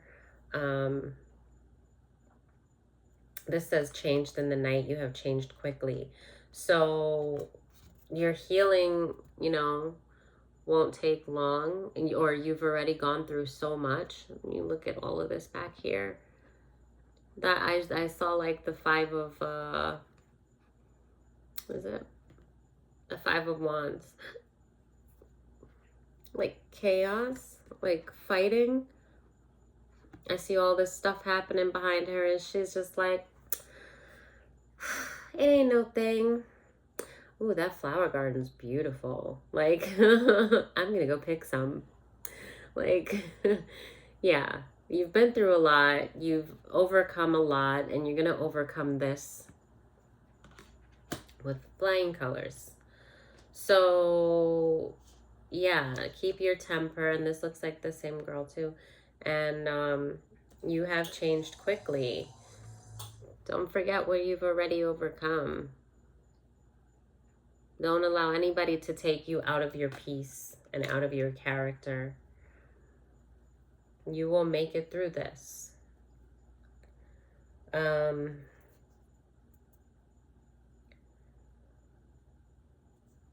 It says falling, the unknown, descent, momentum, change. So you're in need of change, and like maybe change up your routine a little bit. And that kind of goes, you know, changed in the night. It says you have changed quickly and gain some momentum, or it's saying gain some momentum, like keep your temper and gain the momentum toward change, like going out into nature, connecting with the divine, meditating, starting self-healing. Maybe what the divine is saying is that it will happen quickly once you set the intent to do it, and you go to God and like ask God, or you know, whatever you believe in, the divine, you know, love. God is the highest vibration of love. I believe in all of it. It's all connected. We're all connected. But I think that this is what it's saying. It's saying, don't lose yourself. Keep your temper. Don't allow people to shift you. You shift yourself. Like, don't allow people to redirect your energy. You say where your energy goes. So you set the intent to change it. And the divine is saying that it will happen overnight. It will. That all you got to do is set that intention and connect with your guides and say that, that prayer, when you set the intent and you move with that intent, they got the rest. They got you. So, you're going to be carried through it. It's going to happen overnight. It says you have changed quickly. That's transformation. That's transformation. This is a twin flame. Yeah, this is a twin flame journey. Somebody might be really early on their journey. They may have met their twin flame, someone in the collective, and they have had the relationship disrupted by a Jezebel energy, and this person is awakening to their gifts and realizing that there has been spell work that has been involved, and that this woman is false, and she's cloaking herself on who she really is, and this person is devastated. This collective energy is devastated, and I totally understand that. And people have been messing with you, and somehow you got information that you really didn't need to get at this time, while you already had enough on your plate to deal with. And it was meant to really throw you into depression. And when I saw these other cards, and I did say that with all of this, I wanted to make it a point to say that I didn't feel depression, because I consider depression to be very dark. This is more of a melancholy. This is you knowing that you're the magic in your life, but also you've locked yourself away because you're going through something right now and you need to heal. So you might be you might be going through a little bit of a dark night of the soul, of an awakening. You're aware that your guides are with you. This is very magical. And there's an elephant in a bird cage. I mean, you are well aware of the divine and the magic all around you, and you're very aware of gifts that you have. And this is why, finally, this was hard. I was like trying to put it together. This is somebody on a twin flame journey that has gone through an awakening and is going through a twin flame separation. And I heard the song at work the other day, and that's why when I was reading the alchemy cards the other day, and that twin flame reading popped out on its own, and I was reading and I was like, well, it kind of seems like it's just summing up what's happening. Like, I think it was meant to explain to somebody that is on their journey. They've just began a separation, so it's all really new. It was actually kind of summarizing what's going on, that reading. If you want to go back, it was just a couple of readings ago before this, and it was the second one that I did with these alchemy cards that I have. Was the ones like shaped like this. And I'm pretty sure that in the description, I'm pretty sure that I put twin flame in the corner of the description, because I couldn't deny that was a twin flame, and it just did it on its own. And then to hear that at work, now it's making sense. I have someone in the collective that has began a twin flame separation, and you're going through it right now, and you know that you're loved, and you have all this hope and this beauty, but you are sad, and that is okay. And you're gonna get through this. Like they said, shine bright, because you will get through this. Oh,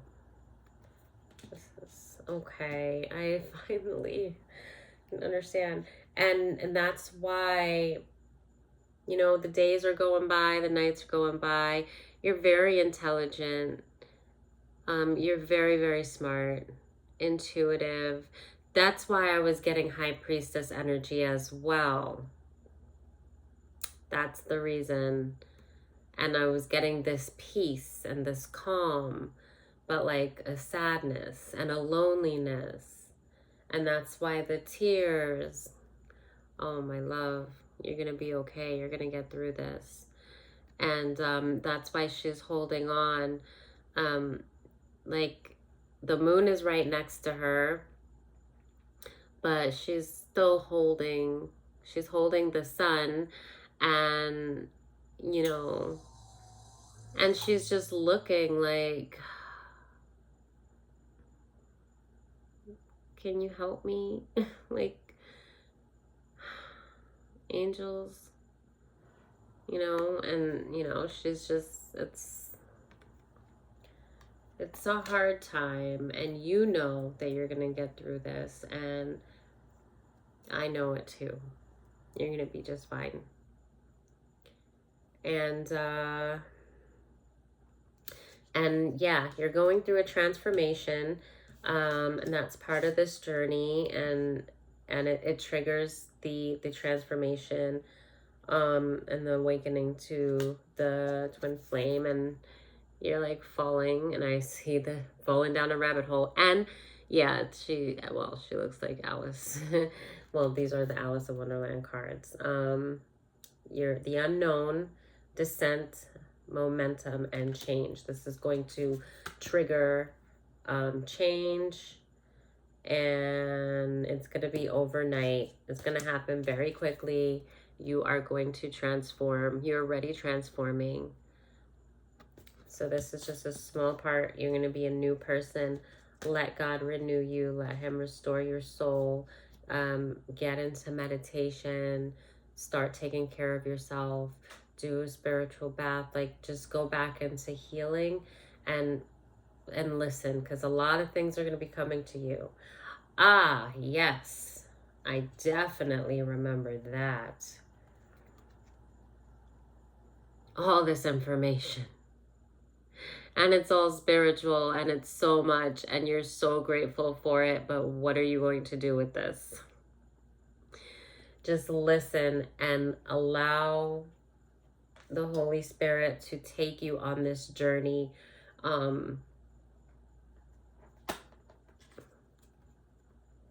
Allow Spirit to make sense of this for you.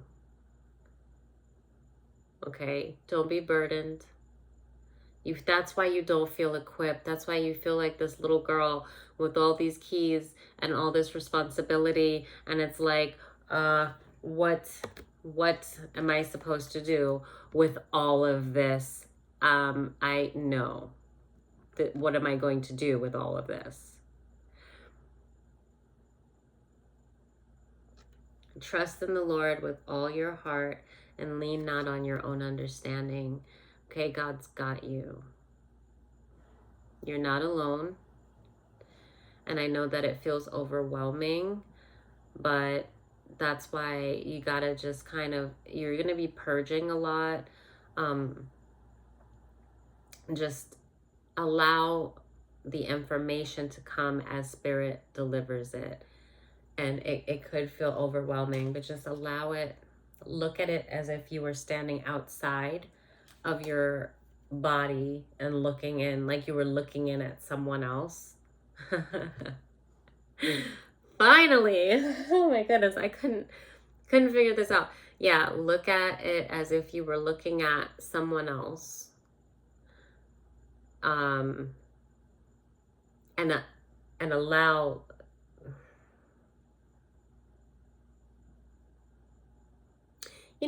those movies like The Ghost of Girlfriend's Past, or like, like with Scrooge, and like, I think the three ghosts came to him, and they took him on this journey and of his life, and like, he was seeing all the horrible things that he did to people, and like how it affected them and stuff like that. Um, the only significance that I need there is just the idea where he is with a ghost and they're going through these chapters, these they're like sceneries that they set them up. It's like they're on a set, like they're on a movie set, and he's watching himself in the past interact with whatever people and whatever the scenario was. They're on like a movie set, but they can't see him and the ghost. So watch it like that. Like you are the director to a movie set, and or to a movie, and like they're on set and you know how it's, you know, gonna play out, or you got the script, right? So you do know how it's gonna play out, and you're watching the actors and you're giving them pointers. Why? Because you are a high priestess and you can navigate the outcome of it by controlling you. You don't have to control the outside, you have to control the inside, and keep your temper and don't allow anger to rule you. So you are the master of your universe. You are the director of the movie, and you're going to navigate how things go, not by the actors and telling them what to do, but in a sense you are going to tell them what to do only by telling the version of you what to do. The you that you're watching, right, on set. Like the actor that plays you on the set and looks exactly like you.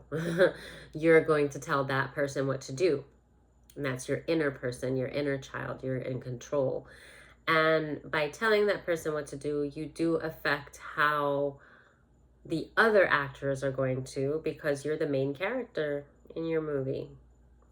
So, for instance, when they are projecting the stuff on you to make you angry, you're not going to get angry. You're not going to be falling for that. You're going to be focusing on changing and renewing yourself. And you're going to be in this energy.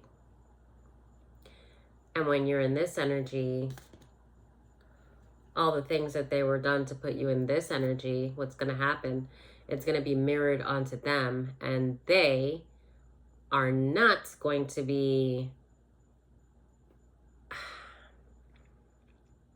as graceful as you are. So when it's mirrored onto them and it hits them right back in the face, they are going to be in this energy, but you are not.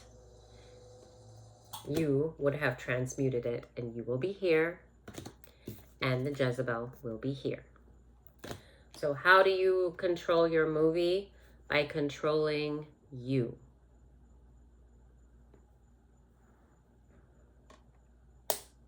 So you're going to sit back and you're going to pay attention to what the divine is showing you, as if you're watching that movie. And specifically I say it like that because a part of it is practicing the art of detachment. So that's a big part of why I expressed it as a movie, because that gives you a visual way of understanding the detachment that you are going to be working on.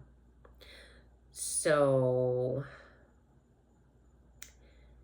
if you haven't practiced the art of detachment, when you visualize it this way, that can be one of the ways that you can do that. Because when you look at your life like an outside person, a person separate, you're not you're not the main character, you are navigating the main character, because you're the director and you're going to tell them what to do. You separate yourself from the emotion.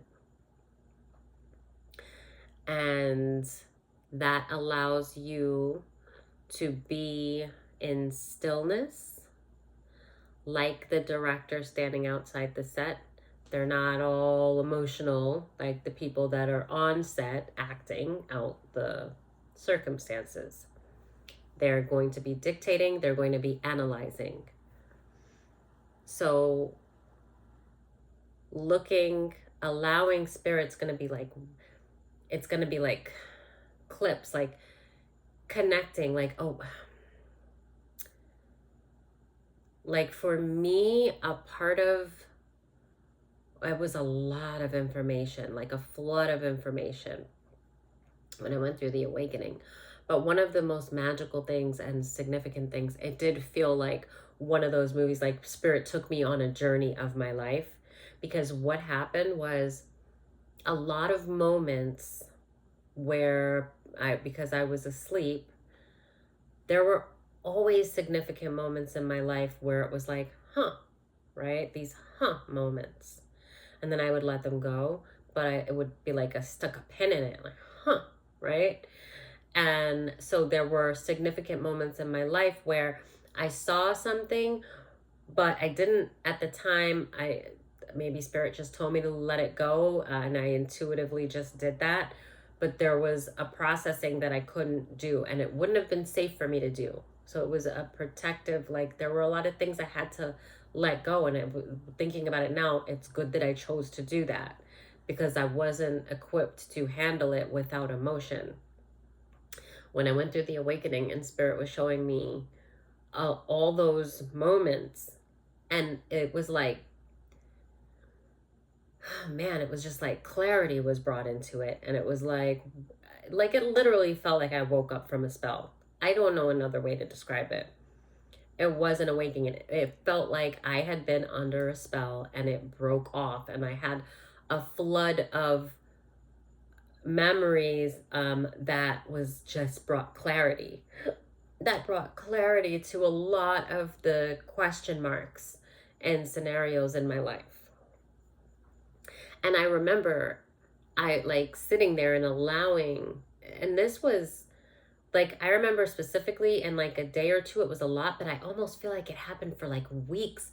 Like, I remember like two significant days where pretty much like the whole day I might have been like laying on the sofa and I'm just looking like, I don't know, a deer in headlights. I'm just looking out in the space, but I'm processing so much information, so much thought. It's just a flood, one thing after another, after another, after another. And it was like too much to even really process it all. But it was all there. I was like seeing it all. So it was there for me to like look at later and process it like one by one. But now it was just like a flood of information. And then I remember, because I feel like it went on for months, but it wasn't that much for months. It was like that much for maybe significantly like a day or two, maybe for like most of a week. But I just know that it started to kind of taper.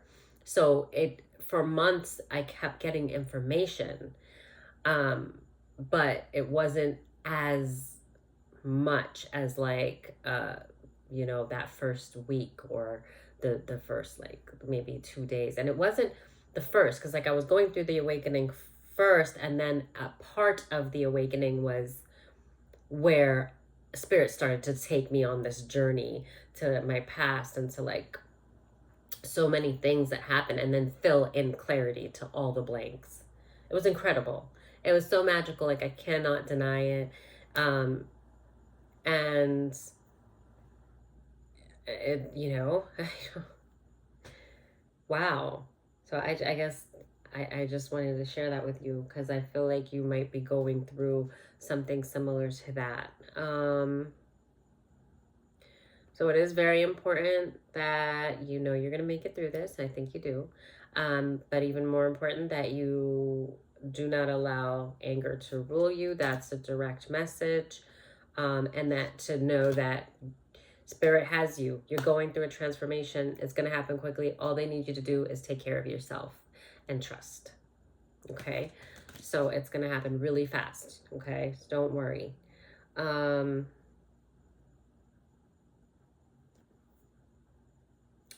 there was one more, right? No, there was two more. Okay.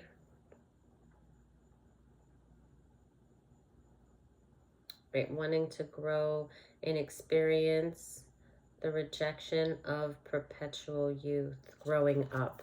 So they're just saying that this is a part of your journey. And it's funny because like I noticed the innocence. Where's that card? With all the secrets and the information, and like, it's like a part of growing up, but it's a part of like your journey. Look at all this gold. Look at the cat. It's like, you're good. You're good. It's like, this is like a mischievous grin while you're like melancholy back here. Like, oh, I don't want to grow up. And it's like, like, it's, I feel like this is like the alter ego of you. Like, the eyes are the same color, and there's like all this gold, and like the tail is wrapped around your face. And while you're like, this is too much, I don't want to grow up, I don't want this, I don't like any of this, I don't want to face any of this. And like the mischievous part of you that is going to like embrace this fully and be a badass is like, haha, let's go. Yes.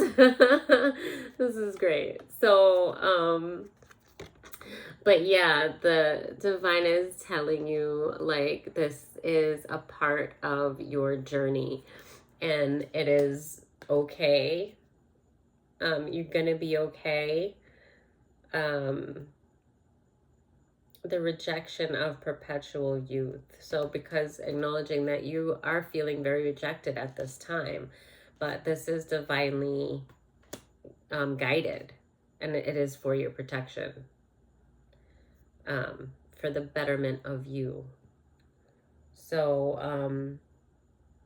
and then getting back to nature and communicating with nature, flower energies, fairy energies, elemental messages. So this will also help with processing a lot of things and the weight of the things that you are going to be going through. And this is so beautiful, and you need to get into nature and set that time with the divine, like we talked about.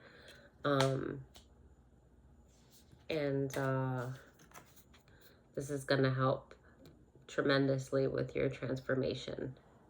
You're going to change overnight, and this is going to like speed this up, and you're going to be renewed, and God is going to restore you. You are good. You are golden. You are phenomenal. You are incredible, beautiful, absolutely beautiful. That you could already be going through such sadness with so much poise that I feel your energy, and there's no depression, there's no darkness holding you. They're trying to get you there, but darkness doesn't have you. You're just tired and very lethargic. Like, you don't want to have to be going through this. This sucks, and it does suck. That part of it really does suck. Wait a second. It's kind of hot. Whew. All right.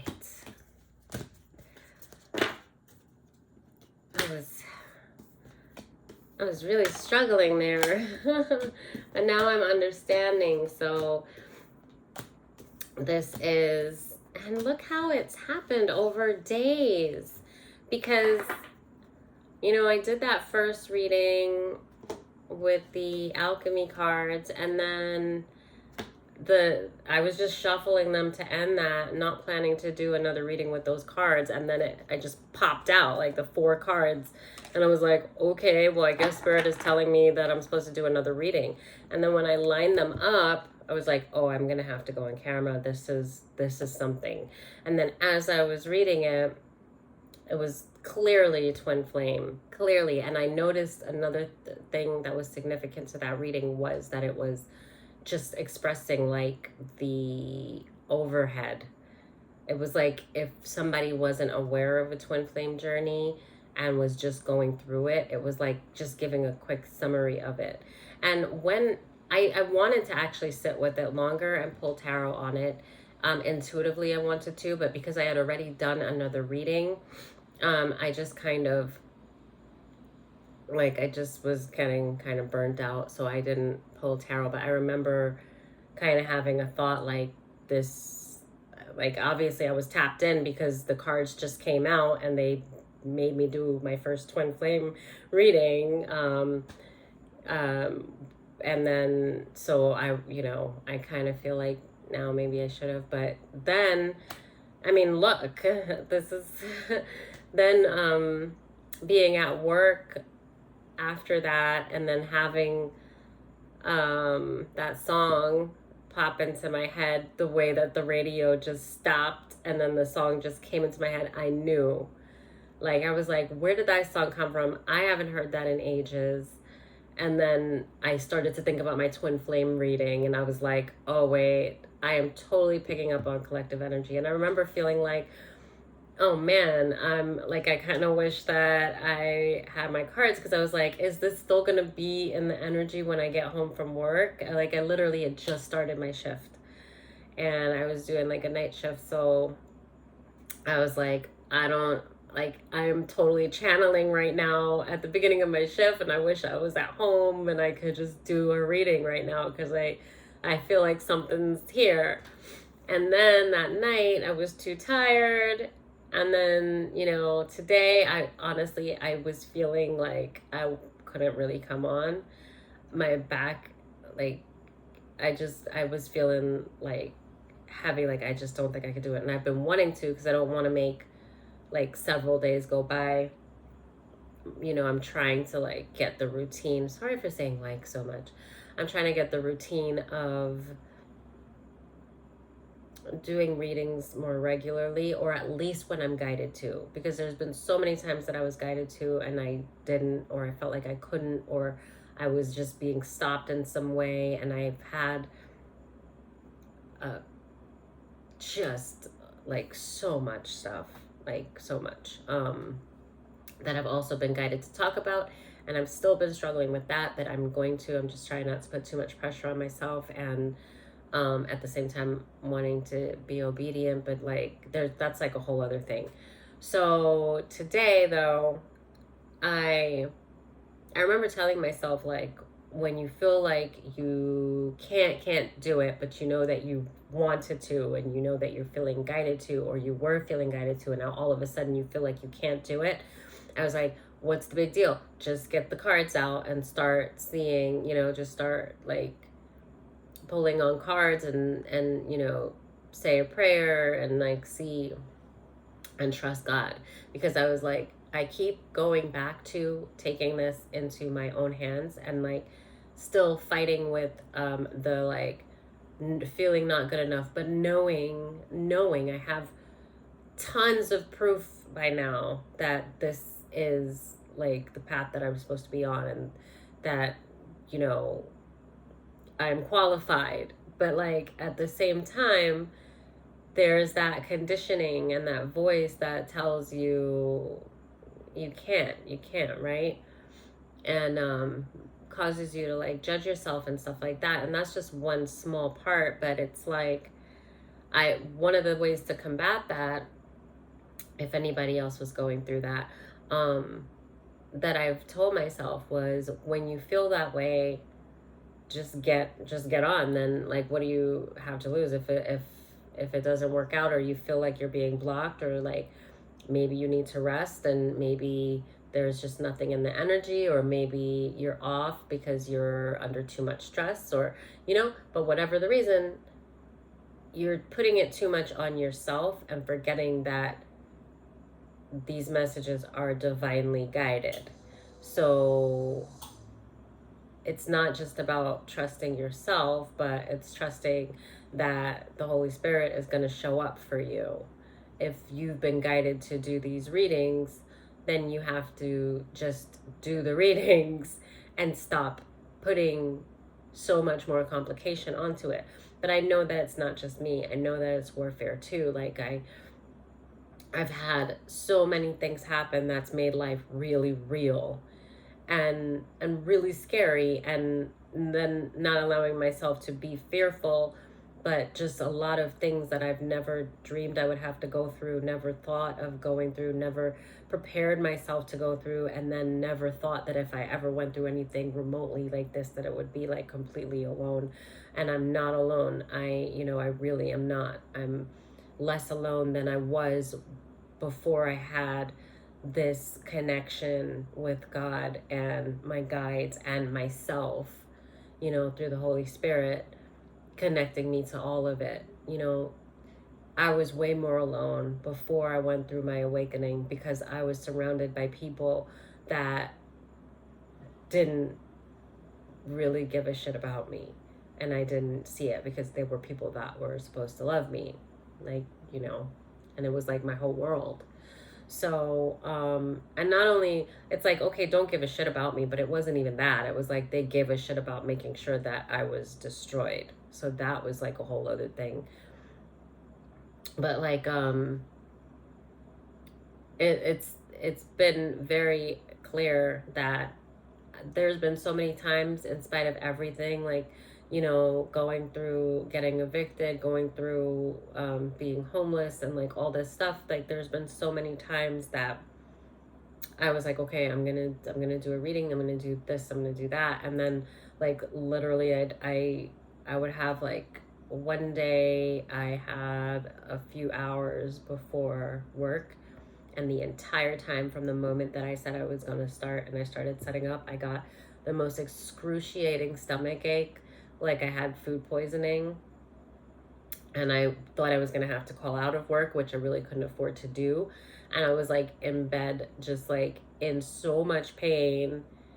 And then literally just like praying, like, there's no way I can go to work, but I can't call out. And I'm gonna have to, but I'm gonna just like pray that this goes away. And like literally about 20 minutes before I had to leave for work, the pain started to subside. And then I only had enough time to like get up and get out of the apartment. So I wasn't able to do the reading. And like so many things would happen. And like today, the excruciating pain in my back and my neck, like now it's nowhere near as bad as it was before I got on here. And I said to myself, well, what did you say you're going to do? You said that if you've been saying you've been guided to, and now you're 2 days have gone by, you wanted to before you went to bed. And I was like, okay, you said that if you feel like you can't do it, you're going to just, because the feel like I can't is not, that's not me. That's what I'm starting to like pay attention to. There's times where I feel like, okay, I haven't, meditated, or I'm tired, and maybe I have to look at when I need to rest because that's important or something like that. But there's times where I feel like very limited, and like a voice is telling me like, you can't do this. And I'm like, well, but I have done it already. I know that I can do it. So like if for some reason the readings are blocked, then maybe there's something I need to like reset, with my meditation or prayer or like, something. But I know I can, so it's not like I can't. So I'm like, so that's what I was hearing tonight. I was like, you can't. And I'm thinking like, I'm in so much pain.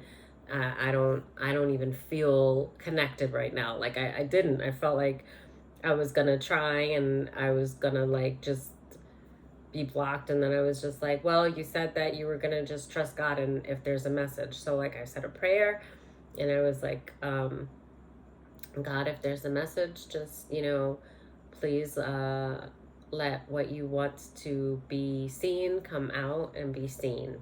And I'll just sit here and, I'm going to just pull the cards and see it. I'm going to just try because I said I would do that. And I did. And look what happened. And now, like, my back does not hurt anywhere near as it was excruciating. And it does not hurt like that. And I actually, yeah, this is really nice. So, Also, I saw, I don't, she was like a prophetic speaker. I saw she popped up on my YouTube today, right when I got in, as I was like prepping and like kind of cleaning the table and like prepping to do a reading. And I was just guided to like listen to what she was saying. And then part of what she said was, it was inspiring because she said that there, she had said that there were times she was talking about her testimony, and she was saying how she was guided to give her testimony, and that, you know, like she wanted viewers to know that when she would come on and give her testimony, like the times that she did do it, how hard it was for her to do it. She was saying, like, because of the warfare that she was going through, she would have to spend so much time like prepping just to be able to get on. Like she would have to spend hours upon hours in prayer and meditation and like trying to just cleanse the space, even if it's just with her words, affirmations and prayer. Like it was, the warfare was that heavy on her that just to be able to even get on here and speak, that's what she had to do. And when, as soon as she said that, like I knew exactly what she was talking about, and it just brought my awareness back to it, you know, because sometimes it's so easy to just blame yourself on things. And because of a lot of this is, you know, clairaudience, and it is thoughts, and it makes you feel like it's you, and it's so, it can so easily be misconstrued for your energy. And that's a part of why it's so important that you're spending the time to clear your energy and be very familiar, very aware, self-aware, so that when those shifts happen, you can do one of the most important things, which is identify that it is not yours. Because when you identify that it's not yours, just that realization already kind of is you taking your power back, and then you can figure out how you're going to handle it. You could pray, you know, you could speak the words to, you know, basically dismantle it. But even with the self-awareness, there's so many times that it can just sneak up on you like a thought, you know. I even remember before I moved, like a while back, and I was in the place where I went through the awakening, where I was still in Ocala. And I remember, I was in a good way at this time, and I was still very isolated, but I went out to, I was going to the supermarket, and my vibration was pretty high at that time. It was even higher then than it is right now. I also noticed when I am like drinking a lot of water, like I'll notice like my vibration will go up pretty quickly, and I'll just know like, oh, I was dehydrated. Like I need to stay on top of that or something.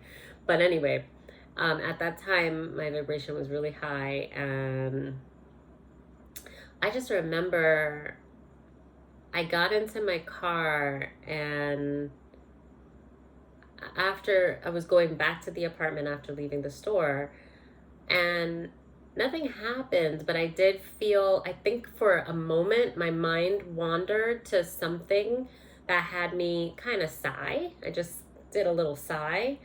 I mean, I went through a lot, you know, and it wasn't like a depression sigh, but it was just like a release. Like I had a thought that I was having a really good day, and I was feeling really good. And I went to like go get some fruit and like kombucha from the supermarket. And like I came back, and I was parked, and I had a thought, and then I sighed. And then when I sighed, I heard, kill yourself. Excuse me. I hope that's not triggering to anybody, but that's what I heard. I could have said unalive yourself. Um, or red rum yourself. So I'm sorry, I should have thought that through a little bit more. But yeah, that's actually what I heard. That's how I heard it, right?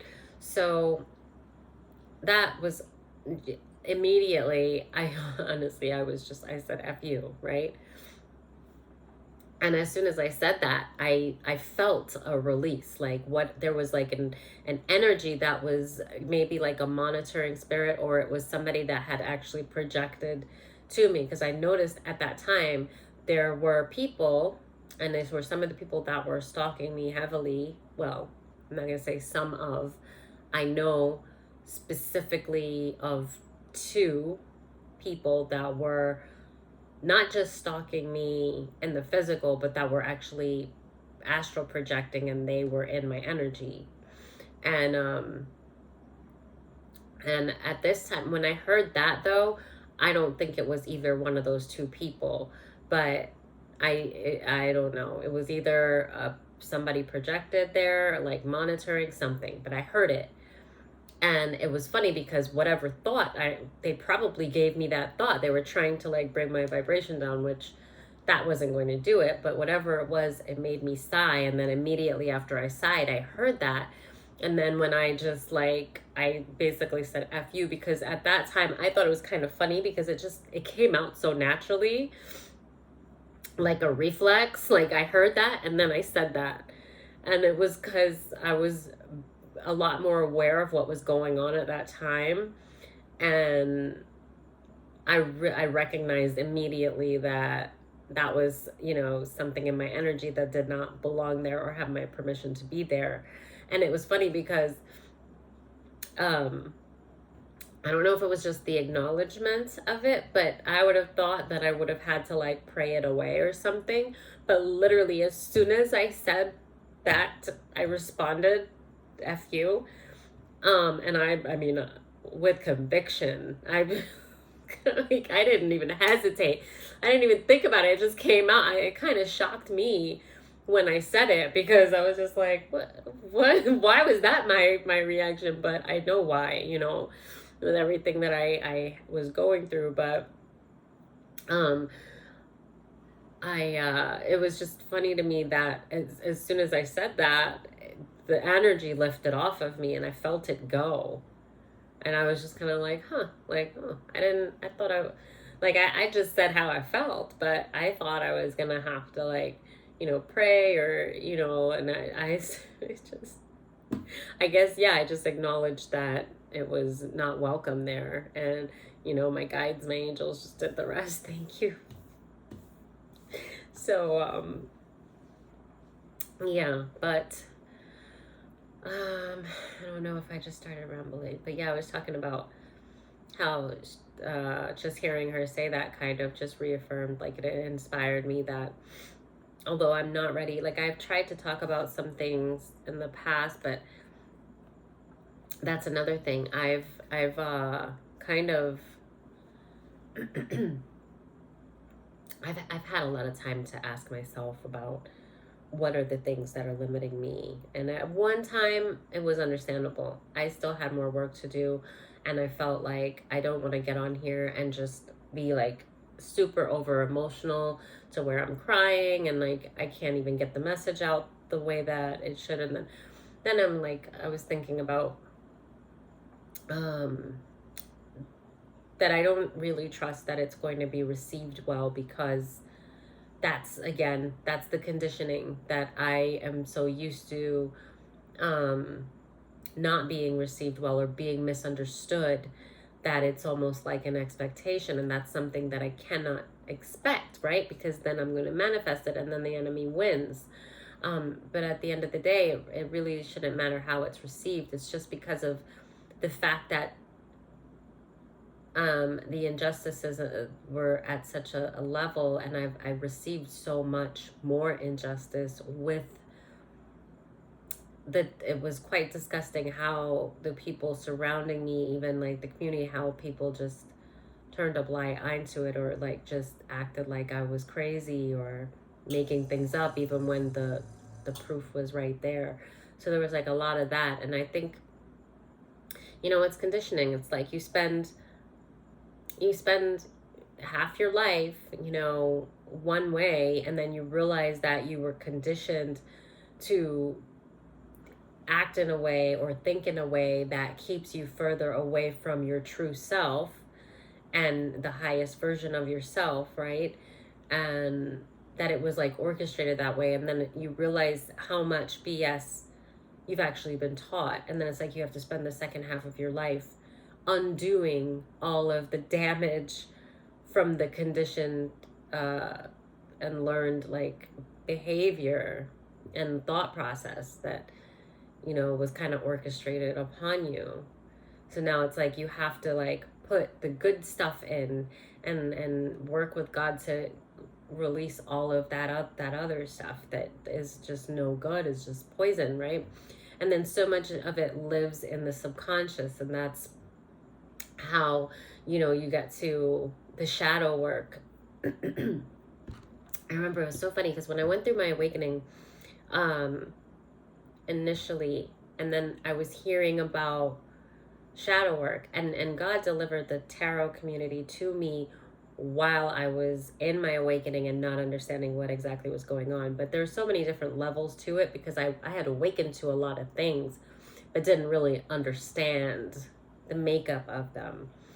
And I prayed for an unbiased source because, like I did think I mentioned before, like I went to readers. I understood that a lot of things were happening to me and that it had to do, it was spiritual, and I didn't have any knowledge of that, and I didn't tamper with things that I didn't even really with tarot because I didn't it was a respect, like I don't know what I'm messing with, so no. But God showed me things and delivered to me in such a way that, you know, now I understand like why things were happening and why I had that fear and all this stuff. But that's not what I was getting at.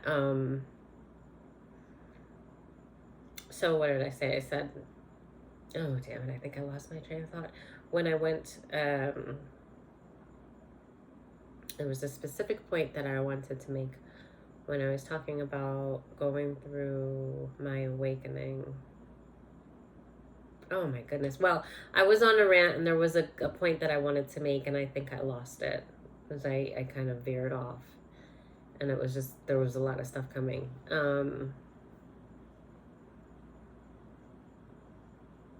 What was I talking about before? I was talking about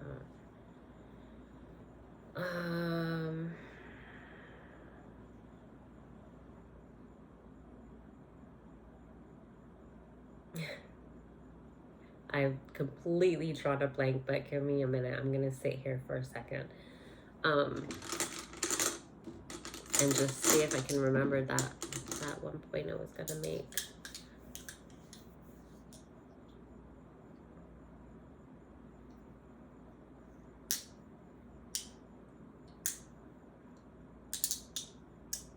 No, I lost it. No doubt when if I like replay it, I'll probably understand what I was gonna say. There was a significance. It was just a quick point I wanted to make. But like I was talking about, so I was talking about like the whole thing in the car and like with my recognizing my energy and that there was like a shift there. And like I felt the release when it went away. When I cussed it out and then it went away. And it went away.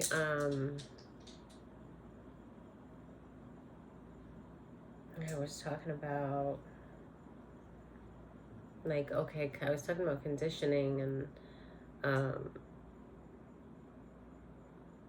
I almost got it. Wait. I was talking about conditioning. There was like a book. Oh, okay, I was talking about shadow work. And right. Okay, so what I was saying was that, okay, shadow work. Right.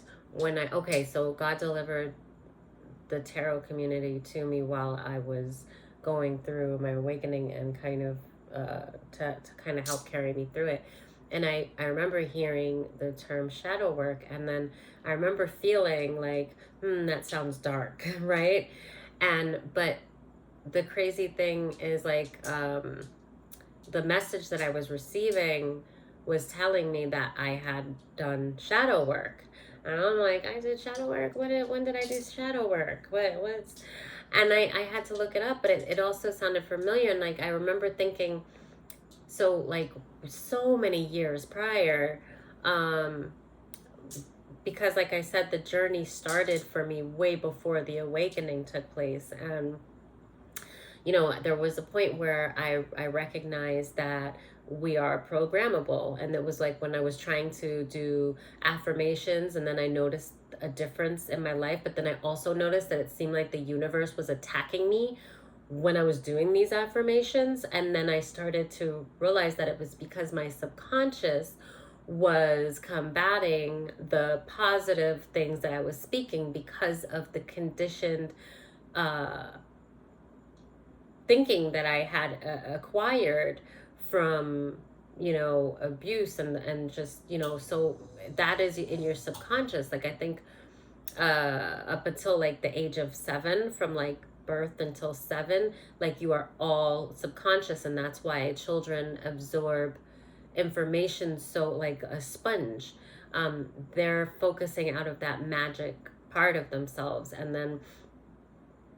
that's so if you go through any kind of abuse, whether physical, verbal, emotional, that is going to now exist in your subconscious. And then that's what the healing the inner child and recognizing all of that. But I remembered, so when I initially heard shadow work, I was like, I did shadow work. And I'm like, when did I do shadow work? That sounds really dark. Like, what? I wouldn't do that.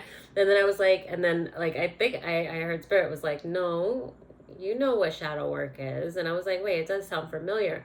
And then I remembered that I had, when I found out that we are programmable. And then I was like, oh, if we're programmable, I recognized that there was trauma, a lot of trauma that I wasn't even aware of.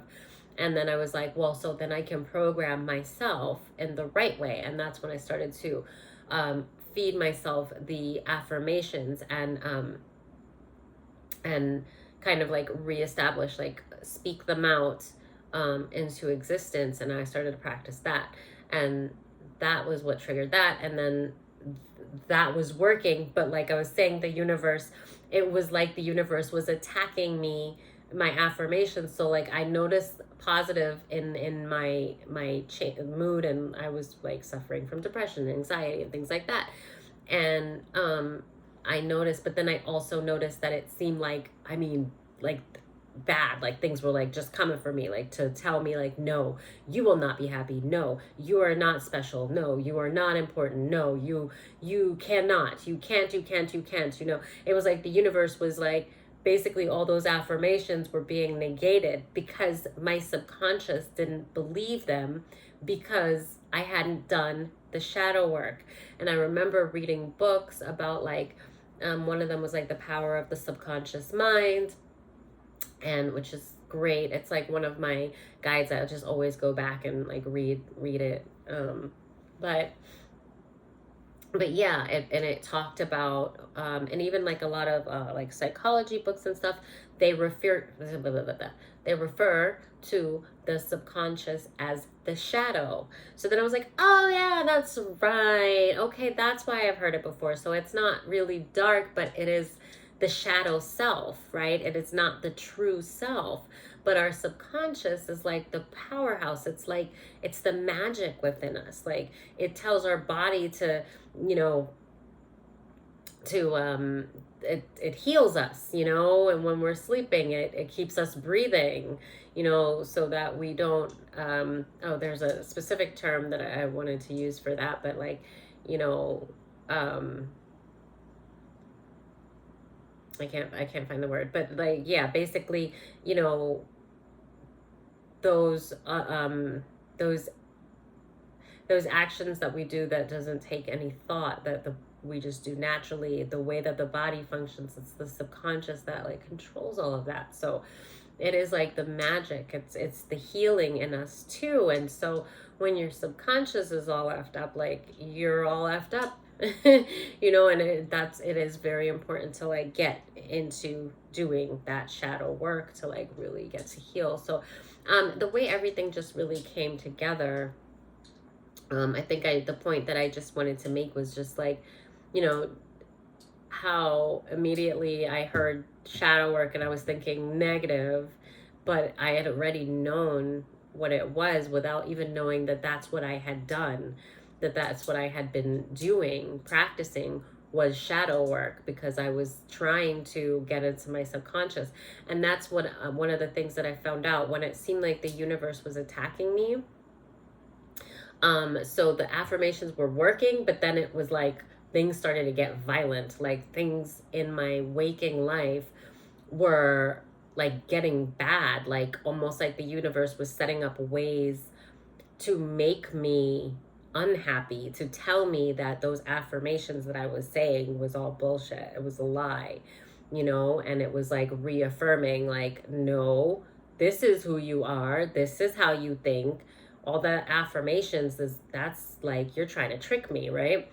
And so I started to understand that it was the subconscious. It was my and that is also was proof to me too of how we are magnets, and in our subconscious that's the manifesting, right?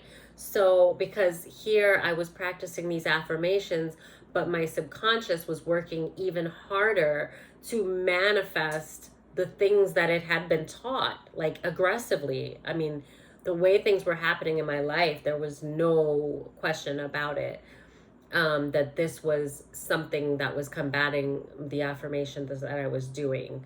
And then I made the connection that that had to do with my subconscious. So I was like, okay, all right, I'm working on, you know, reprogramming my own mind, in the way that I want it to be. So how do I get to my subconscious? Because obviously I need to start there. So then that was when, you know, with studies and things like that, like I knew that, you know, meditation and prayer was always great to do right before bed and right when you wake up. Um, Sunrise, sunset. So that's when you're the closest to your subconscious. Um, and I was practicing the affirmations, excuse me, um,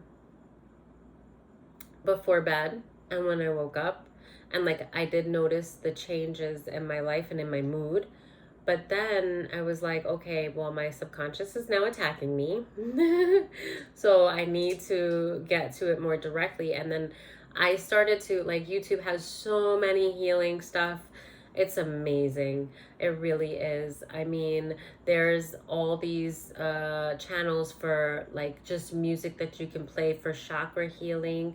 Um, the chakra healing, the like, there's affirmations, there are prayers, there, you know, there's stuff that can play all through the night while you're sleeping. So what I started to do was I started to play those same affirmations depending on what it was that I was trying to combat. I would choose the video according to that. What it was that I was trying to reprogram in my subconscious, I would choose the videos. But now I wouldn't just, I would say the affirmations still before bed and when I woke up, but now I was playing the channeling, the transitions, what I wanted. I was playing them while I was sleeping.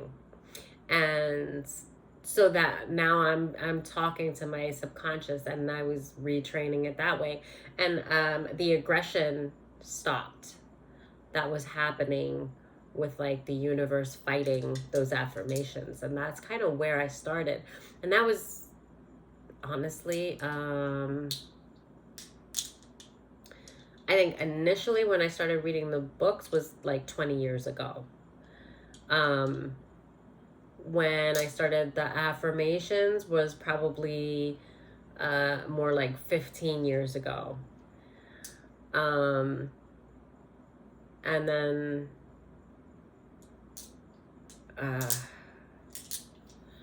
the awakening was it was, yeah, 2 years, almost exactly 2 years ago. Because I remember my vibration had went up because I started doing self-healing, self-love, and I didn't understand, but I felt different. I felt high, and my body was clean. I wasn't smoking, drinking, nothing, because I was taking like extra care of myself and like healing and nurturing myself. And then I felt when my vibration went up, everything got colorful, like I've heard people say, and I didn't know what was happening. And when the tarot community, when God brought me the tarot community and like showed me and exposed me to that, I didn't know that it was a thing at all. And I'm like in amazement, and then the messages, and I'm like floored, and that's like I could do a whole video on that. But I just remember that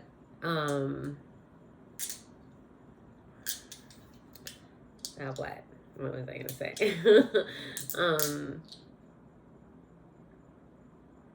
Oh gosh, this keeps happening. Okay, wait.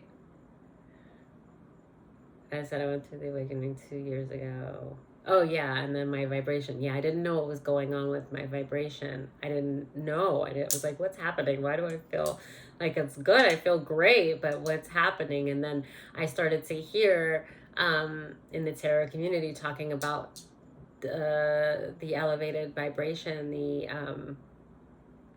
raised frequency, and I was like, oh, that's what's happening. It was like, I was like it was just so funny because I had these questions and these changes were happening, and I didn't really understand what was happening. And I remember saying to my ex at the time, and well, he was still my ex, but like we were, like friends. And I just remember saying something, and he said something that wasn't very nice. Like he was making fun of me, like if I was being weird, because I said I feel different.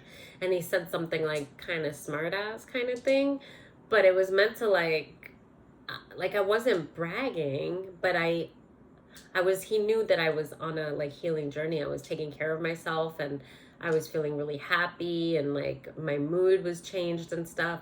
But when I said I felt different, I wasn't trying to like say, I wanted to understand what was happening. Like, why do I feel different? And I didn't have anyone to talk to about it. So like I mentioned it to him, and then I'm thinking maybe like different how, and then I could explain it to him, and like maybe he could give me some ideas. But like he said something that was like meant to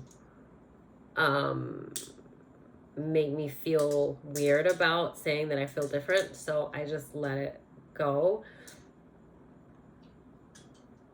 But then the tarot community, like they were talking about, and I knew it was what happened, because they were explaining to me about what happens when you raise your vibration. And I was like, oh my gosh, like that's what's actually happening. Now I understand.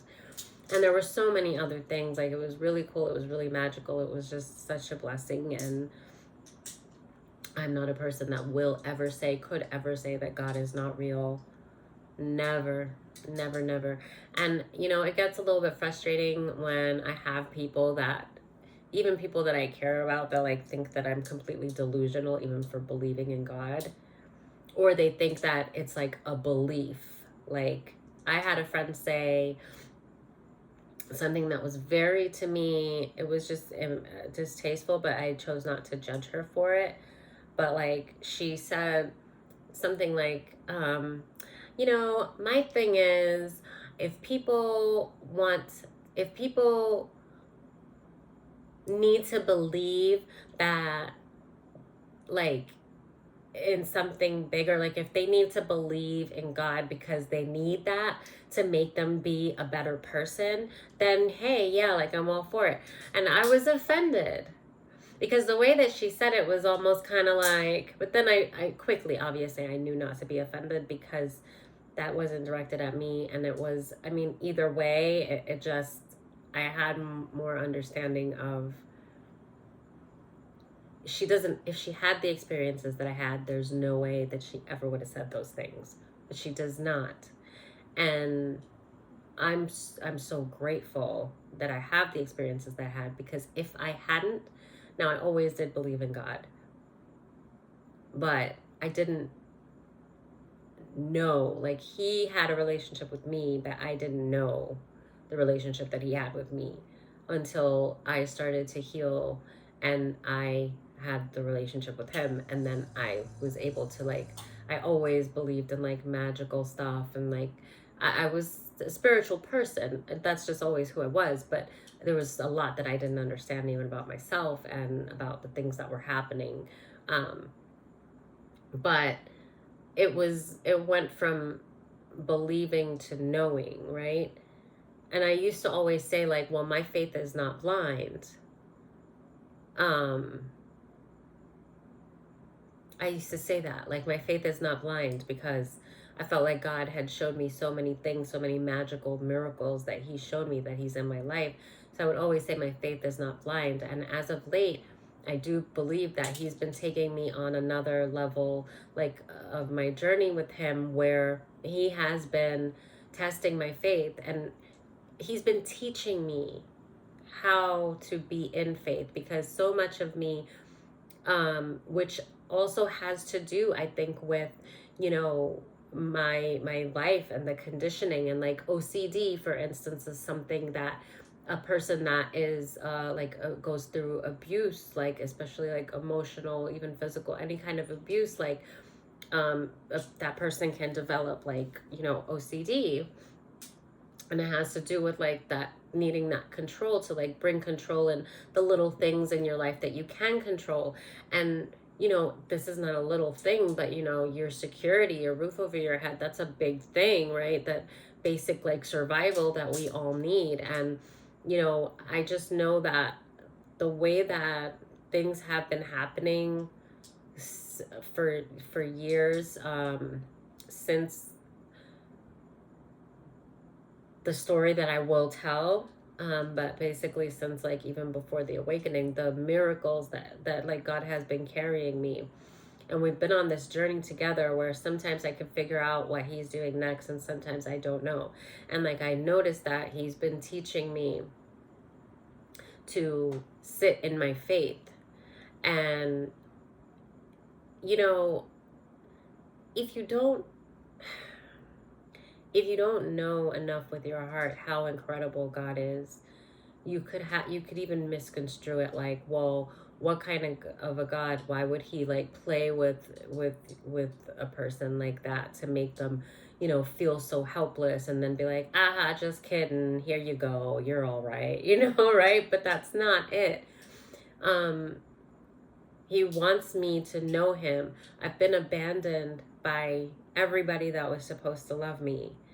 And at the same time, nobody was supposed to love me, right? Like they didn't have to, but like the people that, you know, normally, like, you know, like people that are like your family, and like, you know, maybe your best friends or something, your circle, you know, people that pretended that they loved you, and then so you like expected that, and even if they were, you know, things didn't seem right because they were low vibrational, you might have figured that out. You came with that unconditional love that you wanted, that you never got from them, right? So basically, you get used to all this deceit, and then God has now shown you how he's always been there, and how he only allowed certain things to happen to you for you to awaken to your better version of yourself. To I can't, the stuff I've been through, really horrifying.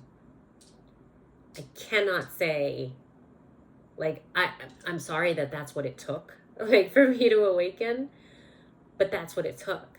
And I am just so happy that I am who I am, that I know who I am. Like, I'm still on this journey. I'm far from perfect. It's a, you know, life journey, but it's an incredibly precious thing to be able to have awakened to so many things, and to know how I've never been alone, and to know that love, like that pure love, like from God, and then to like see how he's working, like in your life, and how he's building you, and how he's molding you, and how he keeps something secret to surprise you. And I mean, he, like, my best friend, like, my goodness, I would never want to live in a world that he didn't exist. I wouldn't. And so when I leapt to him, I really, so much of this world just was revealed to me that I got to a place where it didn't feel like a hard thing to do, because now I knew that God was real, and I knew the reality of the ugliness in this world. And there was like, I didn't take a second, like I leapt, you know. And here after that, it's just so funny how our mind can even play with us, and how it really takes work, and it really takes surrendering to God again and again and again and again. Because after everything that I've been through, I am not a person. And with the stuff that I've been awakened to and that God has shown me, and to know the beauty that I know that exists, it's like, I'm not a person that should ever doubt, right? But then I'm still human, and there's still that, like, the triggers, and there's still like the conditioning that I find new layers that I realize I still have to work on. And where the roof over my head is threatened, and I had done so much to have that roof over my head. I worked so hard, and it went to shit, like I never did nothing at all.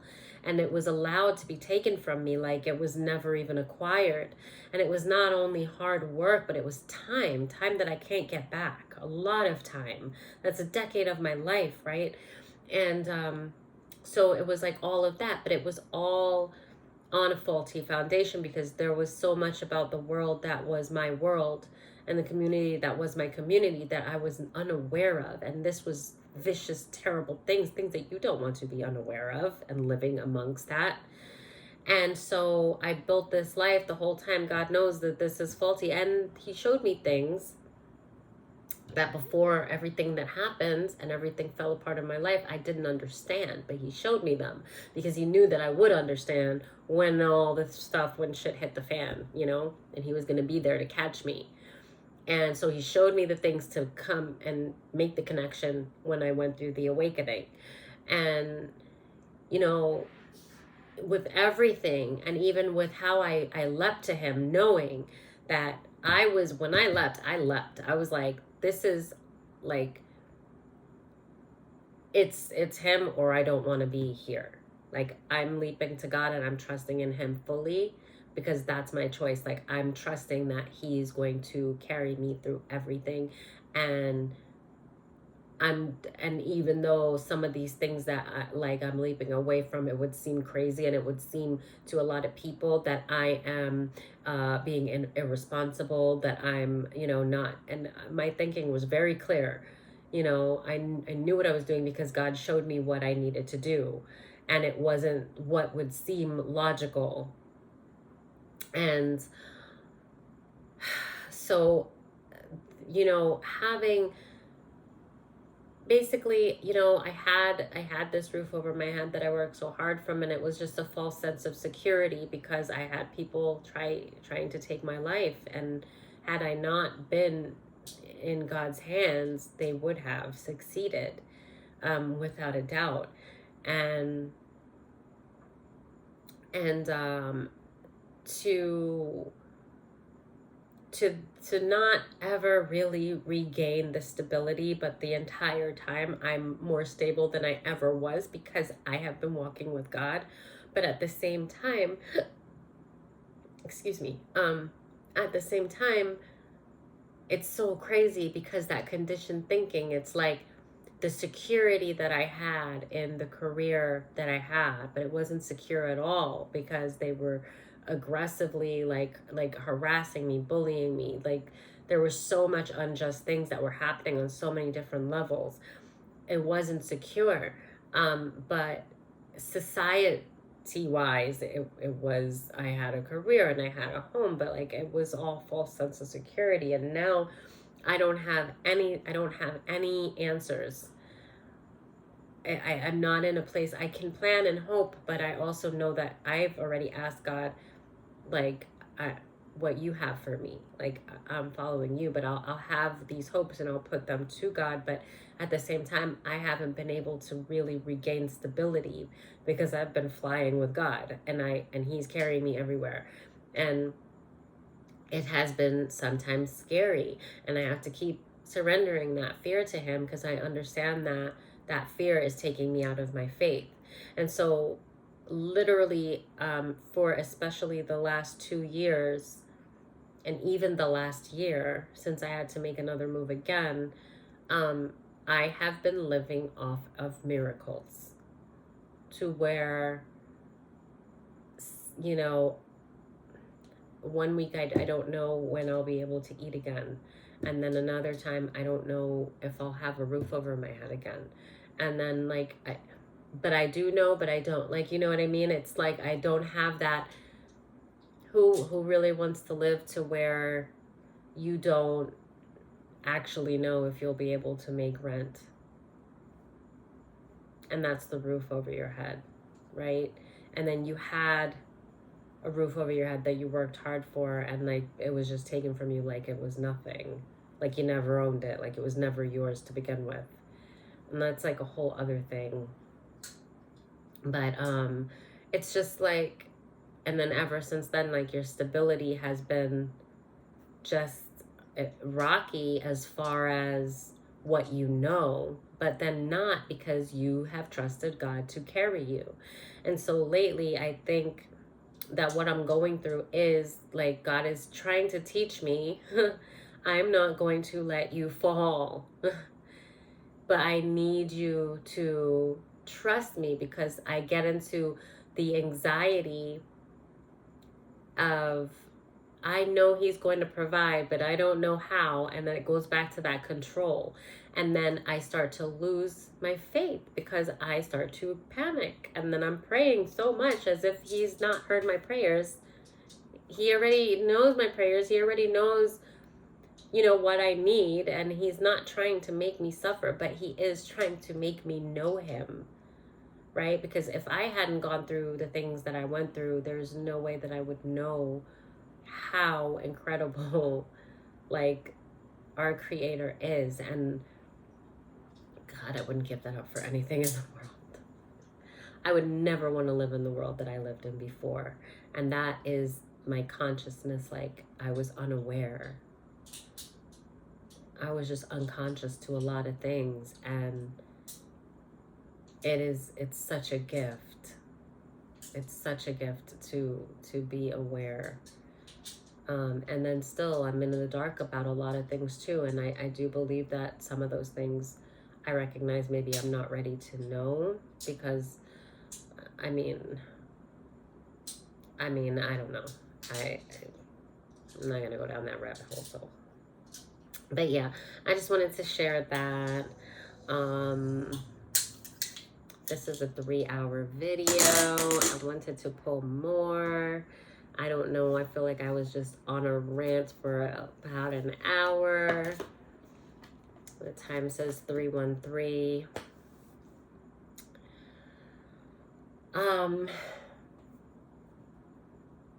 Well, I mean, this reading was beautiful. At least I did make a connection there. Maybe more will come out, because there was so much. I was going to pull more, like the oracle. I was reading like tarot in the beginning, and it took me a while to understand what was happening. But I think there's more for you and the collective, anybody that this resonated with. I would definitely say that the biggest message just from the reading right now is just to, you know, keep your temper and don't act out of character. Don't allow emotion to control your direction right now. This is definitely the time to connect with the divine and yourself, and embrace yourself with nurturing, like we, all of us in the collective, can do, because we project that love to other people, and we got to turn it within, and it needs to be us, because when you can fill your cup with God more than anyone else can, and you can give more love with a full cup than one that's just depleted by a lot of energetic vampires that will never be satisfied. So then they're just taking. And if you don't give to yourself, you're not getting from them. So you can't even give to the people that are deserving of it. So it's like time to nurture yourself. Shine bright like a candle, like a diamond, like the diamond that you are. You're going to make it through this. And I feel like this is not the end as far as this message, because the cards, there was so much happening, but I'm happy that I was at least able to understand who I'm speaking to, and that this is someone that's going through like a twin flame separation, and they're like going through that really hard part about it, and you're really melancholy and not a bad space, but in the space that you are supposed to be in, and that you now are supposed to go to the divine for help, and start filling your cup with you and God, and then it's going to be a very fast transformation. As soon as you set the intent to do that, they're carrying you the rest of the way. Okay, so you're here. You're basically already here. You just gotta like get through what's going on right now. But yeah, there's a lot. I do think we got the gist of it, though, because it seems like you're going through the standard that the twin flame with there's a Jezebel, there's a third party, and it seems like they got it out for you. So don't feed into that. Be the director of that set by telling your character what they're going to do. You already know what you're going to do. And then you're going to basically block the negative stuff that's going to be coming to you. And